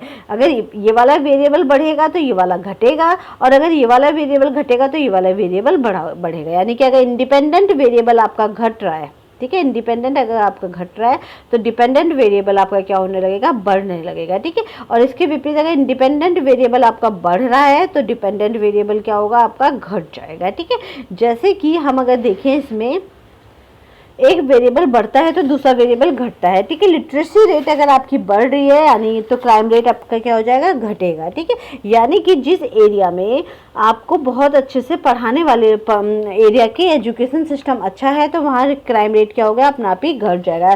चोरी नहीं होगी, लोगों के पास नौकरी होगी तो चोरी अपना आप ही खत्म हो जाएगी, ठीक है। बहुत सारी प्रॉब्लम जो है उनकी समाधान हो जाएगा। तो अगर आपकी एक चीज़ बढ़ रही है, ठीक है, तो दूसरी आपका एक इंडिपेंडेंट वेरिएबल अगर बढ़ रहा है तो डिपेंडेंट वेरिएबल क्या होगा, घटेगा, ठीक है। अगर मैं ये देखूँ कि लिटरेसी रेट से क्या क्राइम रेट जो है वो रिलेटेड है या नहीं है, तो ऑब्वियसली लिटरेसी रेट बढ़ेगी तो क्राइम रेट क्या होगा, घटेगा। जिस एरिया में जितनी ज़्यादा पढ़ाई होगी, जितना ज़्यादा लिटरेसी रेट होगा, उस एरिया में छोटे मोटे क्राइम होते ही नहीं हैं, ठीक है। समझ में आया इतना? तो इसमें इसको हम किससे दिखाएंगे, नेगेटिव वेरिएबल से दिखाएंगे। इसके अलावा अगर दोनों वेरिएबल के बीच में कोई भी रिलेशनशिप नहीं है, ठीक है, अगर दोनों वेरिएबल के बीच में कोई भी रिलेशनशिप नहीं आ रहा है तो हम किस में दिखाएंगे, जीरो से दिखाएंगे, ठीक है। जैसे कि अगर मैं बोलूँ कोई ऐसा एग्जाम्पल जिसके बीच में कोई भी रिलेशनशिप नहीं है, कि अगर मैं बोलूँ कि रूम में अगर पिंक कलर है, ठीक है, रूम में अगर पिंक कलर है तो उसके चलते मेरा पढ़ाई में मन नहीं लग रहा है, ठीक है। वैसे तो देखा जाए तो कलर का इफेक्ट पड़ता है, लेकिन फिर भी यहाँ पे इतना इफेक्ट नहीं पड़ रहा है, तो इसके चलते क्या है, ये क्या है, हमारे बीच, इन दोनों के बीच में कोई भी रिलेशनशिप नहीं है। अगर मैंने अपनी हाइपोथेसिस ऐसी बना ली जिनके बीच में कोई भी रिलेशनशिप नहीं पाया गया है तो वहाँ क्या होगा, हम किससे दिखाएंगे, जीरो से दिखाएंगे, नो रिलेशनशिप, ठीक है। कोई ऐसा एग्जाम्पल हो, जैसे कि अगर मैं देखूँ बहुत से एग्जाम्पल ऐसे हैं जिनके बीच में कोई भी रिलेशनशिप नहीं है, हम ऐसे ही मजे मजे में हाइपोथेसिस हमने बना ली है, तो वहाँ किससे दिखाएंगे, हम जीरो से दिखाएंगे, जब वेरिएबल के बीच में कोई भी रिलेशनशिप नहीं पाया जाएगा, ठीक है। अब इसमें हमारे पास दो टाइप्स की कोरिलेशनल रिसर्च है, एक है लॉन्गिट्यूडनल रिसर्च और दूसरी हमारी क्रॉस सेक्शनल रिसर्च, ठीक है। लॉन्गिट्यूडनल रिसर्च कौन सी होती है, लॉन्गिट्यूडनल रिसर्च वाली होती है जो बहुत लंबे समय तक चलती है, लॉन्गी यानी कि लंबे समय तक, ठीक है, चलने वाली रिसर्च हमारी लॉन्गिट्यूडनल होती है।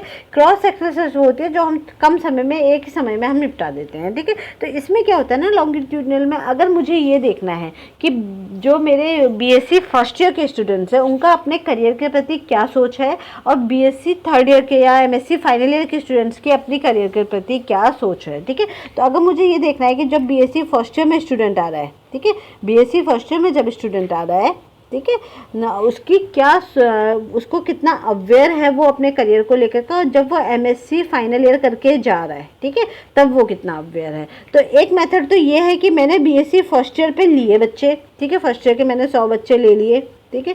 इन्हीं 100 बच्चों को मैंने जब ये सेकेंड ईयर में गए तब इनके साथ काम किया, फिर जब ये थर्ड ईयर में गए तब मैंने इनके साथ काम किया, फिर जब एमएससी फर्स्ट ईयर में आया तब मैंने इनके साथ काम किया, जब एमएससी फाइनल ईयर में आया तब मैंने इनके साथ काम किया। तो टोटल मुझे कितने साल लग गए, 5 ईयर लग गए रिसर्च को, अपनी रिसर्च को करने के लिए, ठीक है। तो एक मेथड तो मेरे पास ये है कि मैं क्या करूँ, 5 साल तक उन्हीं बच्चों के साथ काम करती रहूँ, तो ये क्या है, लॉन्गिट्यूडनल रिसर्च कहलाएगी। क्या कहलाएगी, लॉन्गिट्यूडनल, लंबे समय तक, ठीक है। तो लंबे समय तक रिसर्च ये कहलाती है। इसमें क्या होता है, वेरिएबल सेम होते हैं, यानी कि वो स्टूडेंट जो है या सैंपल जो है वो मेरे पास सेम है स्टूडेंट, लेकिन समय क्या है वो अलग अलग है। 5 साल तक, अलग अलग साल तक मैं उनके साथ काम करती रही, तो टाइम पीरियड क्या होगा यहाँ पे अलग अलग होगा, लेकिन वेरिएबल्स क्या होंगे, वो सेम होंगे, ठीक है।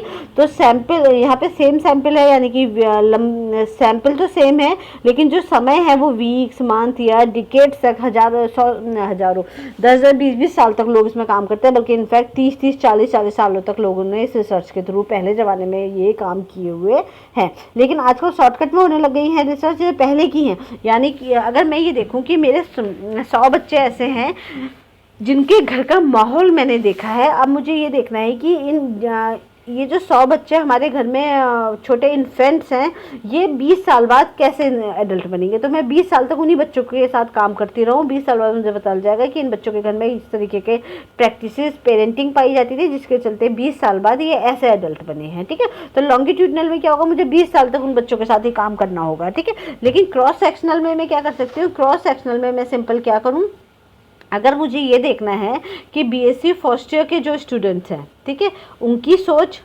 और एमएससी फाइनल ईयर की सोच में क्या अंतर है, कितना वो अपने करियर को लेकर के, बीएससी फर्स्ट ईयर वाले और एमएससी फाइनल ईयर वालों में क्या अंतर है करियर को लेकर के, ठीक है। करियर के प्रति उनकी कितनी अवेयरनेस है, कितना वो सोचते हैं। तो मैं क्या कर सकती हूँ, मेरे पास अब मुझे 100 बच्चों का सैंपल लेना है, ठीक है, मैंने 100 डिसाइड किया है कि मुझे 100 बच्चों पर काम करना है। अब ये तो बहुत आसान है ना, मेरे पास एमएससी 50 बच्चे ले लूँ मैं बीएससी फर्स्ट ईयर के, ठीक है, और 50 बच्चे ले लो मेरे पास, क्योंकि मेरे पास तो सारे बच्चे हैं ना, मेरी कॉलेज में सभी बच्चे पढ़ा रहे हैं, तो मुझे इन्हीं बच्चों को 5 साल तक वेट क्यों करना है। मेरे पास एमएससी फाइनल ईयर के स्टूडेंट हैं अभी, जो दूसरे बच्चे जो काम पढ़ाई कर रहे हैं, जो सीनियर्स हैं, ठीक है। तो मैं क्या करूँ, मैं 50 बच्चे एमएससी फाइनल ईयर से ले लूँ, तो क्या हो जाएगा, मेरा 100 का डेटा हो जाएगा, और मुझे एक ही समय में 10 दिन के अंदर वो डेटा मिल जाएगा, क्योंकि यहाँ पे मेरे पास ये वाला सैंपल भी है बीएससी फर्स्ट ईयर का भी, और इनके सीनियर्स भी हैं मेरे पास, ठीक है। तो इन्हीं का मैं वेट क्यों करूँ फाइनल ईयर आने तक। मैं क्या कर सकती हूँ, मैंने फर्स्ट ईयर का भी लिया और मैंने एमएससी का भी ले लिया, हाथ के हाथ। एमएससी फाइनल ईयर के जितने मेरे बच्चे हैं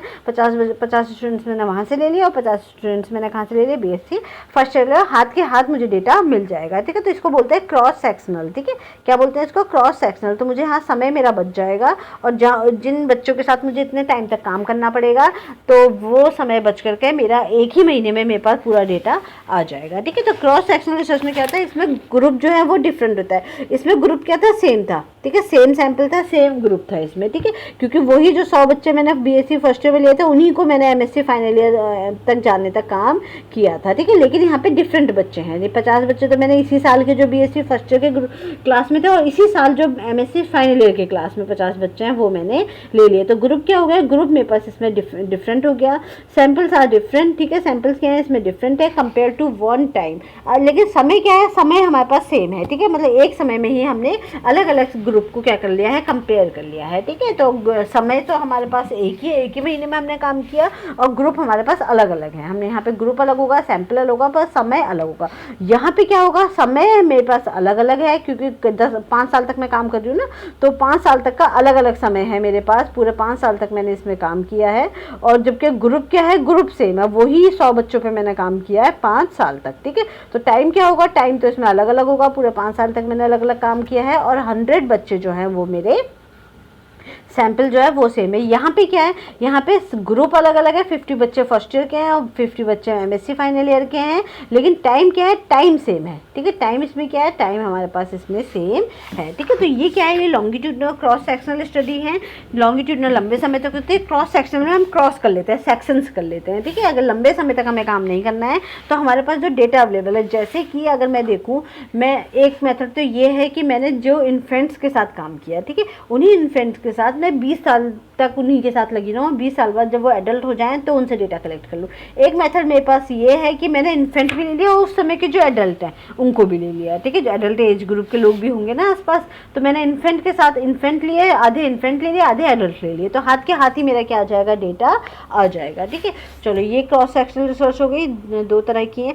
इसके बाद नेक्स्ट रिसर्च का टाइप है आपका एक्सप्लोरेटरी रिसर्च है, और हमारा हिस्टोरिकल रिसर्च है, ठीक है। एक्सप्लोरेटरी रिसर्च में क्या होता है, ये यहाँ हमारी जो प्रॉब्लम, एक्सप्लोरेटरी रिसर्च हम तब करते हैं जब हमें कुछ भी नहीं पता होता अपनी प्रॉब्लम के बारे में। जैसे जस्ट जब कोरोना आया था तब हमने कौन सी रिसर्च की थी, एक्सप्लोरेटरी रिसर्च की थी, ठीक है। यानी कि उस समय क्या था, उस समय हमें कोरोना के बारे में कुछ भी नहीं पता था, तो हमने क्या किया था, हमारी प्रॉब्लम क्लियर ही नहीं थी, तो हमने प्रॉब्लम को क्या किया था, एक्सप्लोर किया था, ठीक है। हमने प्रॉब्लम को ज़्यादा से ज़्यादा समझने की कोशिश की थी, ठीक है। नॉट प्रोवाइड डायरेक्ट सोल्यूशन, ये डायरेक्ट सोल्यूशन नहीं देता, क्योंकि उस समय तो हम चीज़ों को समझ ही रहे होते हैं, ठीक है। इसमें तो हम चीज़ों को समझ ही रहे हैं, तो समाधान हमें ये अभी नहीं देगा, ठीक है। हमें क्या करना है, बस हम कोरोना को समझ ही रहे हैं, लेकिन उसके वैक्सीनेशन के लिए अभी हम तैयार नहीं है, क्योंकि पहले उसको समझेंगे तभी तो वैक्सीनेशन होगा ना। यूज़ फॉर क्रिएट हाइपोथेसिस बनाने के लिए हम इसको यूज़ कर सकते हैं, मतलब हम ये बता सकते हैं कि भाई कोरोना आया है, ठीक है, कोरोना है, कोरोना हमारा आरएनए है, तो ये क्या है, ये हाइपोथेसिस बनाने के लिए तो हम इसको यूज़ कर सकते हैं। फिजिबिलिटी स्टडी और पायलट स्टडी हम इसको बोल सकते हैं, क्योंकि फिजिबल है, और पायलट स्टडी का मतलब होता है जो शॉर्ट में हम शुरू में स्टडी करते हैं, ठीक है। तो पायलट स्टडी और फिजिबिलिटी स्टडी हम इसको बोल सकते हैं। तो फिजिबिलिटी में क्या है, जब हम किसी भी रिसर्च के बारे में बहुत अच्छे से उसकी एक एक स्टेप के बारे में हम समझते हैं, उसके बारे में हर एस्पेक्ट के बारे में हम डिटेल में पढ़ते हैं, तो फिजिबिलिटी स्टडी होगी, चीज़ों को अच्छे से समझना। पायलट स्टडी में क्या होता है, पायलट स्टडी में होता है जब हम छोटे सैंपल पर उस चीज़ को लेते हैं। एक तो वो है कि मैंने सोचा है कि मैं 500 सैंपल पे काम करूँगी, लेकिन जब मैं 500 पे करने जा रही हूँ उससे पहले मैं 50 पे काम करके देख लूँ कि मेरी रिसर्च जो है वो ठीक से हो रही है या फिर नहीं हो रही है, उसको क्या बोलते हैं, पायलट स्टडी बोलते हैं, ठीक है। एक्सप्लोरेटरी रिसर्च में हम फिजिबिलिटी रिसर्च, आप पायलट स्टडी के थ्रू भी इसको कर सकते हो। दूसरी है हिस्टोरिकल रिसर्च। हिस्टोरिकल रिसर्च एक तरह से आपका वही है जो पुराने ज़माने की जो रिसर्च, पुराने किसी भी जो इवेंट हो चुका है पास्ट में, उसके बारे में जब हम रिसर्च कर रहे हैं तो उसको क्या बोलेंगे, हिस्टोरिकल रिसर्च बोलेंगे। जैसे कि कोई भूकंप आया है, उस भूकंप के रीजंस हम पता करने की कोशिश कर रहे हैं, तो वो क्या है, वो आपकी हिस्टोरिकल रिसर्च में जाएगी। ठीक है, ये आपकी क्वालिटेटिव रिसर्च होती है। इसका लिटरेचर रिव्यू भी इसका एक एग्जाम्पल है। लिटरेचर रिव्यू में क्या करते हैं, जो भी हमारा टॉपिक है उससे रिलेटेड जितनी भी स्टडी हुई होती हैं उनके बारे में हम पढ़ने की कोशिश करते हैं, तो वो क्या है, लिटरेचर रिव्यू है। ठीक है, जो मैंने टॉपिक लिया है उस टॉपिक पे और कितनी रिसर्चेज हमारे उसमें हो रखी हैं सोसाइटी में, उनके बारे में हम पढ़ने की कोशिश, उनके बारे में ज़्यादा से ज़्यादा जानते हैं, उसको बोलते हैं लिटरेचर रिव्यू। ठीक है, तो इसका एग्जाम्पल लिटरेचर रिव्यू, क्योंकि वो सारी रिसर्चेज जो हुई हैं वो कब हुई हैं, पास्ट में हुई है। मेरे ऐसे टॉपिक से पहले जो रिसर्चेज हो गई हैं, पास्ट में जो रिसर्चेज हुई हैं, उनके बारे में मैं जानने की कोशिश करती हूँ, तो वो क्या कहलाएगा, वो हमारा हिस्टोरिकल रिसर्च कहलाता है। क्वालिटेटिव रिसर्च है क्योंकि चीज़ों को क्या कर रहे हैं, हम उसका एनालिसिस कर रहे हैं, हमने डिस्क्रिप्टिव भी किया था, डिस्क्राइब कर रहे हैं हम एक तरह से। वही हमारी हिस्टोरिकल में भी क्या करते हैं, हम चीज़ों को अच्छे से समझने की कोशिश करते हैं। ठीक है, उनको क्या हुआ था, कल जो हुआ था, क्वालिटी के हिसाब से करते हैं। अगर मैं ये देखूं कि मुझे मुग़ल शासन के बारे में पता करना है, तो मैं जितने भी मुग़ल शासन के बारे में लोगों ने बातें कही हैं, बुक्स लिखी हैं, उन्हीं से तो पढ़ूंगी, तो वो क्या है, वो हिस्टोरिकल रिसर्च के बारे में आएगा। ठीक है, जो वो करते रहते हैं, खुदाई वुदाई का काम जो करते हैं वो। ठीक है, no manipulation of variable. Variable में यहाँ भी कोई मैनिपुलेशन नहीं हो सकता, क्योंकि हम स्टडी किसकी कर रहे हैं, पास्ट की स्टडी कर रहे हैं, जो हो चुका है। ठीक है, पास्ट हो चुका है, बन चुका है, पास्ट का काम जो भी होना था वो हो चुका है। ठीक है, तो वो किस में आएगा, वो हमारा हिस्टोरिकल रिसर्च में आएगा। यहाँ पे हम कोई भी मैनिपुलेशन वेरिएबल में नहीं कर सकते हैं, क्योंकि जो हो चुका है उसमें हम बदलाव नहीं कर सकते हैं। ठीक है, स्टडी पोस्ट इवेंट, कोई जो पास्ट में इवेंट हुआ है उसको जब हम स्टडी करते हैं। ठीक है, जैसे आपने देखा होगा कुछ हो गया है, किसी ने कई बार कमिटीज़ बैठ जाती है कि जो हुआ होगा उसके बारे में स्टडी करने के लिए। ठीक है, तो वो क्या है, वो हमारा हिस्टोरिकल रिसर्च है।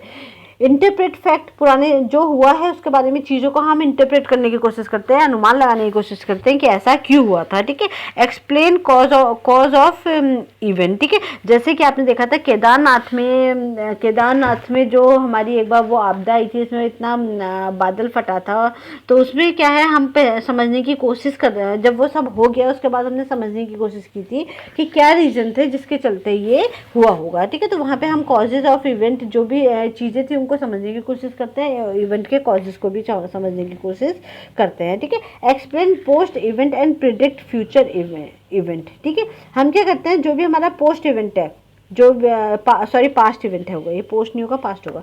ठीक है, जो एक्सप्लेन पास्ट इवेंट, जो भी पास्ट में हुआ था उसको एक्सप्लेन करेंगे कि पहले ऐसा हमने किया, पहले ये हमसे गलती हुई थी जिसके चलते क्या हो गया था, ये वाली आपदा आ गई थी। तो अब हमें क्या करना है, फ्यूचर के लिए हम प्रेडिक्ट करते हैं कि भविष्य में ऐसी गलती ना हो, अगर हम नहीं सुधरे तो ऐसा दोबारा भी हो सकता है। ठीक है, जैसे हम बोलते हैं कि अगर पानी हमने नहीं बचाया क्योंकि पहले बहुत सारा वाटर था, लेकिन अब हम पास्ट में देखते हुए बताएंगे कि वाटर बहुत था, वाटर ख़त्म होता जा रहा है। ठीक है, अगर हमने वाटर नहीं बचाया तो फ्यूचर में क्या होगा, हमारे पास वाटर नहीं मिलेगा हमें पीने के लिए भी। ठीक है, यहाँ भी हाइपोथेसिस को टेस्ट करते हैं। आपने जो हाइपोथेसिस बनाया उसको टेस्ट कर सकते हैं, कॉज इफेक्ट और ट्रेंड्स से हम उसे रिलेट कर सकते हैं कि क्या कारण हुए थे, क्या इफेक्ट पड़े थे, जो भी रीजन हुआ है। जैसे कि कोविड के चलते कितनी फैमिलीज जो हैं वो बेघर हो गई हैं। ठीक है, उनका एम्प्लॉयमेंट छिन गया है, तो उनके कॉजेज़ का, इफेक्ट का, ट्रेंड्स के बारे में हम हिस्टोरिकल रिसर्च में पढ़ते हैं। जो भी हिस्ट्री में हुआ है, पास्ट में हुआ है, उसके बारे में समझना, उसको, उसके रीजंस को समझना, और उससे हम अपने फ्यूचर को किस तरीके से बचा सकते हैं कि ताकि वो इवेंट दोबारा से ना हो। ठीक है, जैसे मुझे क्या करना है, मुझे मुगलों के बारे में पता करना है, तो मैं क्या करूँगी, पास्ट में जाऊँ, उनकी एक एक चीज़ को समझने की कोशिश करूँगी। ठीक है, तो ये क्या है, ये हिस्टोरिकल रिसर्च का एग्जाम्पल है। ठीक है,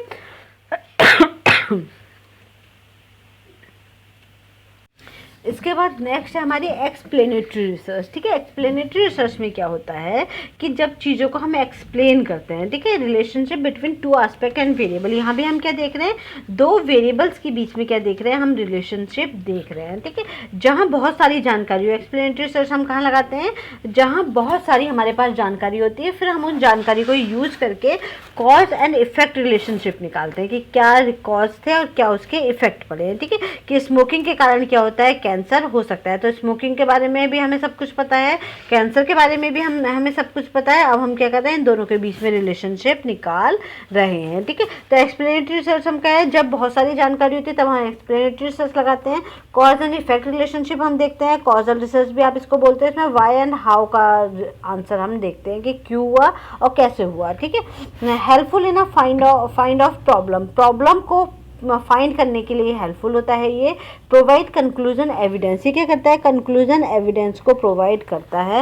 हेल्पफुल अंडरस्टैंडिंग प्रॉब्लम मोर, ये क्या करता है, अंडरस्टैंडिंग को समझने की कोशिश करता है, अंडरस्टैंडिंग को बढ़ाता है और बेटर कंक्लूजन देता है। मतलब आप कंक्लूजन एक बेहतर निकाल सकते हो, चीज़ों को अच्छे से आप समझ सकते हो, प्रॉब्लम को समझने में आपको हेल्प करता है। अगर आपने देखा है कि स्मोकिंग क्या कैंसर का रीज़न होता है, ठीक है। जैसे कि वीगन डाइट से आपका क्या हो सकता है, कोलेस्ट्रॉल लेवल कम हो सकता है। तो आप क्या बता सकते हो कि हम जो हमारे एनिमल फूड हैं वो उनके कारण से हमें क्या हो रहा है, एनिमल फूड के रीज़न से हमारा जो हार्ट प्रॉब्लम वाली प्रॉब्लम बढ़ रही है, ठीक है, हार्ट प्रॉब्लम्स बढ़ रही है। तो ये क्या है, ये हमारा एक्सप्लेनेटरी में होंगी ये वाली चीज़ें, जिसमें हम क्या देखेंगे, दो वेरिएबल्स के बीच में कॉज एंड इफेक्ट का रिलेशनशिप देखेंगे कि क्या कारण है, क्या प्रभाव पड़ रहा है, ठीक है। जैसे जो वीगन डाइट है वो क्या कर रही है, वो आपके हार्ट को हेल्दी बना रही है, ठीक है। वीगन डाइट आपको क्या कर रही है, हार्ट को आपको हेल्दी बना रही है, ठीक है।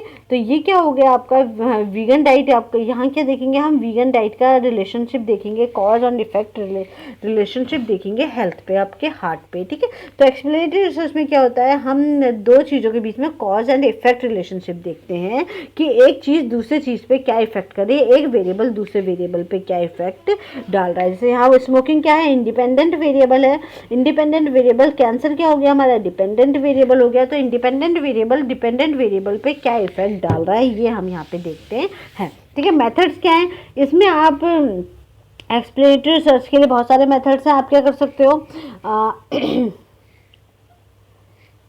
इसमें आप literature research by internet and library के थ्रू आप चीज़ों को सर्च कर सकते हो। वो तो आप कर ही सकते हो, लाइब्रेरी हो गई, किताबें हो गई, बुक्स हो गई, उनके बारे में आप क्या करो, चीज़ों को समझो। In depth study of every single problem, her single problems को आपने क्या करना है, बहुत ज़्यादा उसकी इन डेप्थ स्टडी करनी है, ठीक है। बहुत ही गहराई से जाके आपने उसको पढ़ना है। फोकस ग्रुप रिसर्च है आपका, केस एनालिसिस रिसर्च है आपका। फोकस ग्रुप रिसर्च का मतलब क्या, एक पर्टिकुलर ग्रुप पे हम फोकस कर लेते हैं, उस पर ही हम काम कर रहे हैं, ठीक है। केस एनालिसिस रिसर्च है, केस को एनालिसिस करना है, ठीक है। एक पर्टिकुलर केस लिया, उसका एनालिसिस कर सकते हैं हम, इसके थ्रू भी हम एक्सप्लेनेटरी कर सकते हैं। इंटरव्यू, बहुत गहराई से इन डेप्थ इंटरव्यू जो होता है उसके थ्रू भी हम एक्सप्लेनेटरी को फॉलो कर सकते हैं। तो ऐसा कुछ नहीं है, एक्सप्लेनेटरी के लिए आप बहुत सारे मेथड यूज़ कर सकते हो, लोगों से चीज़ों को पता कर समझ सकते हो। जाओ आप उनसे पूछो, भाई क्या आप स्मोकिंग करते हो, सो स्मोकिंग वाले लोगों को ढूंढ लो, फिर उनको ये देख लो कि उनके हेल्थ पे या उनके लंग्स पे क्या इफेक्ट पड़ रहा है, ठीक है। व्यक्ति को स्पेसिफिक सब्जेक्ट पे ज्ञान होता है, इससे जानकारी प्राप्त करना है, ठीक है। व्यक्ति को स्पेसिफिक सब्जेक्ट पे ज्ञान होता है, उससे जानकारी प्राप्त करना कुछ नहीं है। डेप्थ इंटरव्यू में तो वही है, सिंपल है कि कोई व्यक्ति है जिससे उसके बारे में पता है, ठीक है। जैसे मैं एक्सपर्ट्स के पास जाऊँ, डॉक्टर्स के पास जाऊँ, उनसे पूछूँ कि क्या आपको लगता है कि स्मोकिंग के चलते क्या होता है, कैंसर होता है, तो वो बता देंगे स्मोकिंग के चलते कैंसर नहीं होता है, या फिर होता है, या इनके बीच में कोई भी कॉज एंड इफेक्ट रिलेशनशिप नहीं है, इसके कारण से ये कैंसर आपका होता है या फिर नहीं होता है, ठीक है। तो ये इन डेप्थ इंटरव्यू है। इन सब चीज़ों से हम क्या कर सकते हैं, एक्सप्लेनेटरी रिसर्च को हम फॉलो कर सकते हैं। तो जैसे कि आपने देखा, ये सब क्या है, हमारी टाइप्स ऑफ रिसर्चेज हैं। तो इतनी सारी रिसर्च की टाइप्स हमने पढ़ लिए हैं। ये बेसिक जो हमारी टाइप्स हैं रिसर्चेज की, वो हैं ये हमने लास्ट क्लास में देखा भी था, जिसमें आपको मैंने बताया था कि हमारे पास अलग अलग तरह के कुछ रिसर्चेस के टाइप्स हैं, जिसमें से हमारे पास एप्लीकेशन के अकॉर्डिंग थे। इसमें से हमने प्योर रिसर्च, बेसिक रिसर्च और फंडामेंटल देखी थी, और अप्लाइड रिसर्च देखी थी, ठीक है। तो एप्लीकेशन के आधार पर हमने क्या देखा था कि हम अपनी जो रिसर्च है उसको कहाँ अप्लाई कर रहे हैं। तो उसमें क्या थी, हमारे पास बेसिक रिसर्च थी, प्योर रिसर्च थी और फंडामेंटल थी, जो क्यूरियोसिटी के लिए होती थी। ये बेसिक रिसर्च जिसमें हमें क्या करना था कि बस हमें क्या है, क्यूरियोसिटी, हमें चीज़ों को जानना है, पता करना है, इसलिए हम सिर्फ अपने नॉलेज को बढ़ाने के लिए प्योर रिसर्च करते थे। अप्लाइड रिसर्च में हमने रिसर्च क्या की थी, कहीं हमें अप्लाई करनी है, वो कुछ प्रॉब्लम का समाधान करना है, कहीं प्रैक्टिकली अप्लाई करनी है, इसलिए हम रिसर्च कर रहे हैं। जैसे कि आपका जो एक्शन रिसर्च, इसी का एग्जाम्पल था, जिसमें हम ये देखेंगे कि हमारी जो ये चीज़ है, हमारे जो प्रोडक्ट है, उसकी सेल क्यों घट रही है, ठीक है। तो हमने तब हम रिसर्च कर रहे हैं ताकि हम उसे क्या कर सकें, अप्लाई कर सकें, ठीक है। फिर है हमारा ऑब्जेक्टिव गोल्स एंड, अगर हम ऑब्जेक्टिव क्या है, गोल ऑफ रिसर्च की, जो हमारे रिसर्च करने का उद्देश्य क्या है, उसके आधार पे हमारे पास कितनी थी डिस्क्रिप्टिव रिसर्च थी। डिस्क्रिप्टिव रिसर्च में हम क्या कर रहे थे, जो जैसा था वैसे का वैसे हम डिस्क्राइब कर दे रहे हैं। इसी के आगे हमारी इसी को आगे हम एनालिटिकल रिसर्च में ले जाते थे। कॉजल रिसर्च में यानी कि एक्सप्लेनेटरी रिसर्च में अभी हमने पढ़ा क्या था, कॉज एंड इफेक्ट रिलेशनशिप देख रहे थे हम। कोरिलेशनल रिसर्च में हम दो चीज़ों के बीच में रिलेशनशिप देख रहे थे। एक्सप्लोरेटरी रिसर्च में हम प्रॉब्लम को डिटेल में एक्सप्लोर कर रहे थे। एक्सपेरिमेंटल रिसर्च में हम क्या कर रहे थे, चीज़ों को एक्सपेरिमेंट कर रहे थे, और बहुत ही जो एक्यूरेट वाली रिसर्च थी हमारी, इसमें 3 तरह की थी, प्री एक्सपेरिमेंटल, ट्रू एक्सपेरिमेंटल और क्वासी एक्सपेरिमेंटल। प्री एक्सपेरिमेंटल में सिर्फ हमारे पास क्या था, एक्सपेरिमेंटल ग्रुप था, कंट्रोल ग्रुप नहीं था।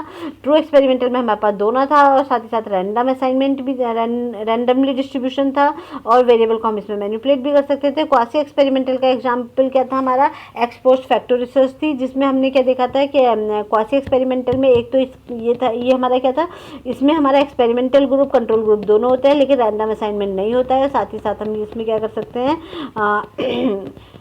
हाँ, इसमें रैंडम असाइनमेंट नहीं होता, बस इसमें ये अंतर था इसमें ट्रू में और क्वासी में, ठीक है। इसका ये हमारी किस में होती है, नेचुरल सेटिंग में होती थी, ठीक है। इंक्वायरी के मोड में हमारी कौन सी थी, क्वालिटेटिव और क्वांटिटेटिव थी, ये हमने देख ही लिया। अगर हमें क्वालिटी में, अपनी रिसर्च में क्वालिटी पे बात कर रहे हैं, हम ये देख रहे हैं कि हमारी रिसर्च में हम ये बता रहे हैं कि सामने वाले के अंदर क्या क्वालिटी है, गुणों की बात अगर हम कर रहे हैं तो क्वालिटेटिव रिसर्च करेंगे। अगर हम ये बता रहे हैं कि कितना परसेंटेज की बात, मतलब आंकड़ों के थ्रू हम अपने रिजल्ट को बता रहे हैं, तो हम कौन सी करेंगे, क्वांटिटेटिव रिसर्च करेंगे, ठीक है। तो ये सब बाकी हमने यही पढ़ा है। अभी के जो 2 लेक्चर थे, लास्ट लेक्चर और हमारा जो आज का लेक्चर है, उसमें हमने पूरा टाइप्स ऑफ रिसर्चेस के बारे में बात की है। कल से हम पूरे स्टेप्स पढ़ेंगे, रिसर्चेस के क्या क्या स्टेप्स होते हैं। Thank you everyone, have a nice day.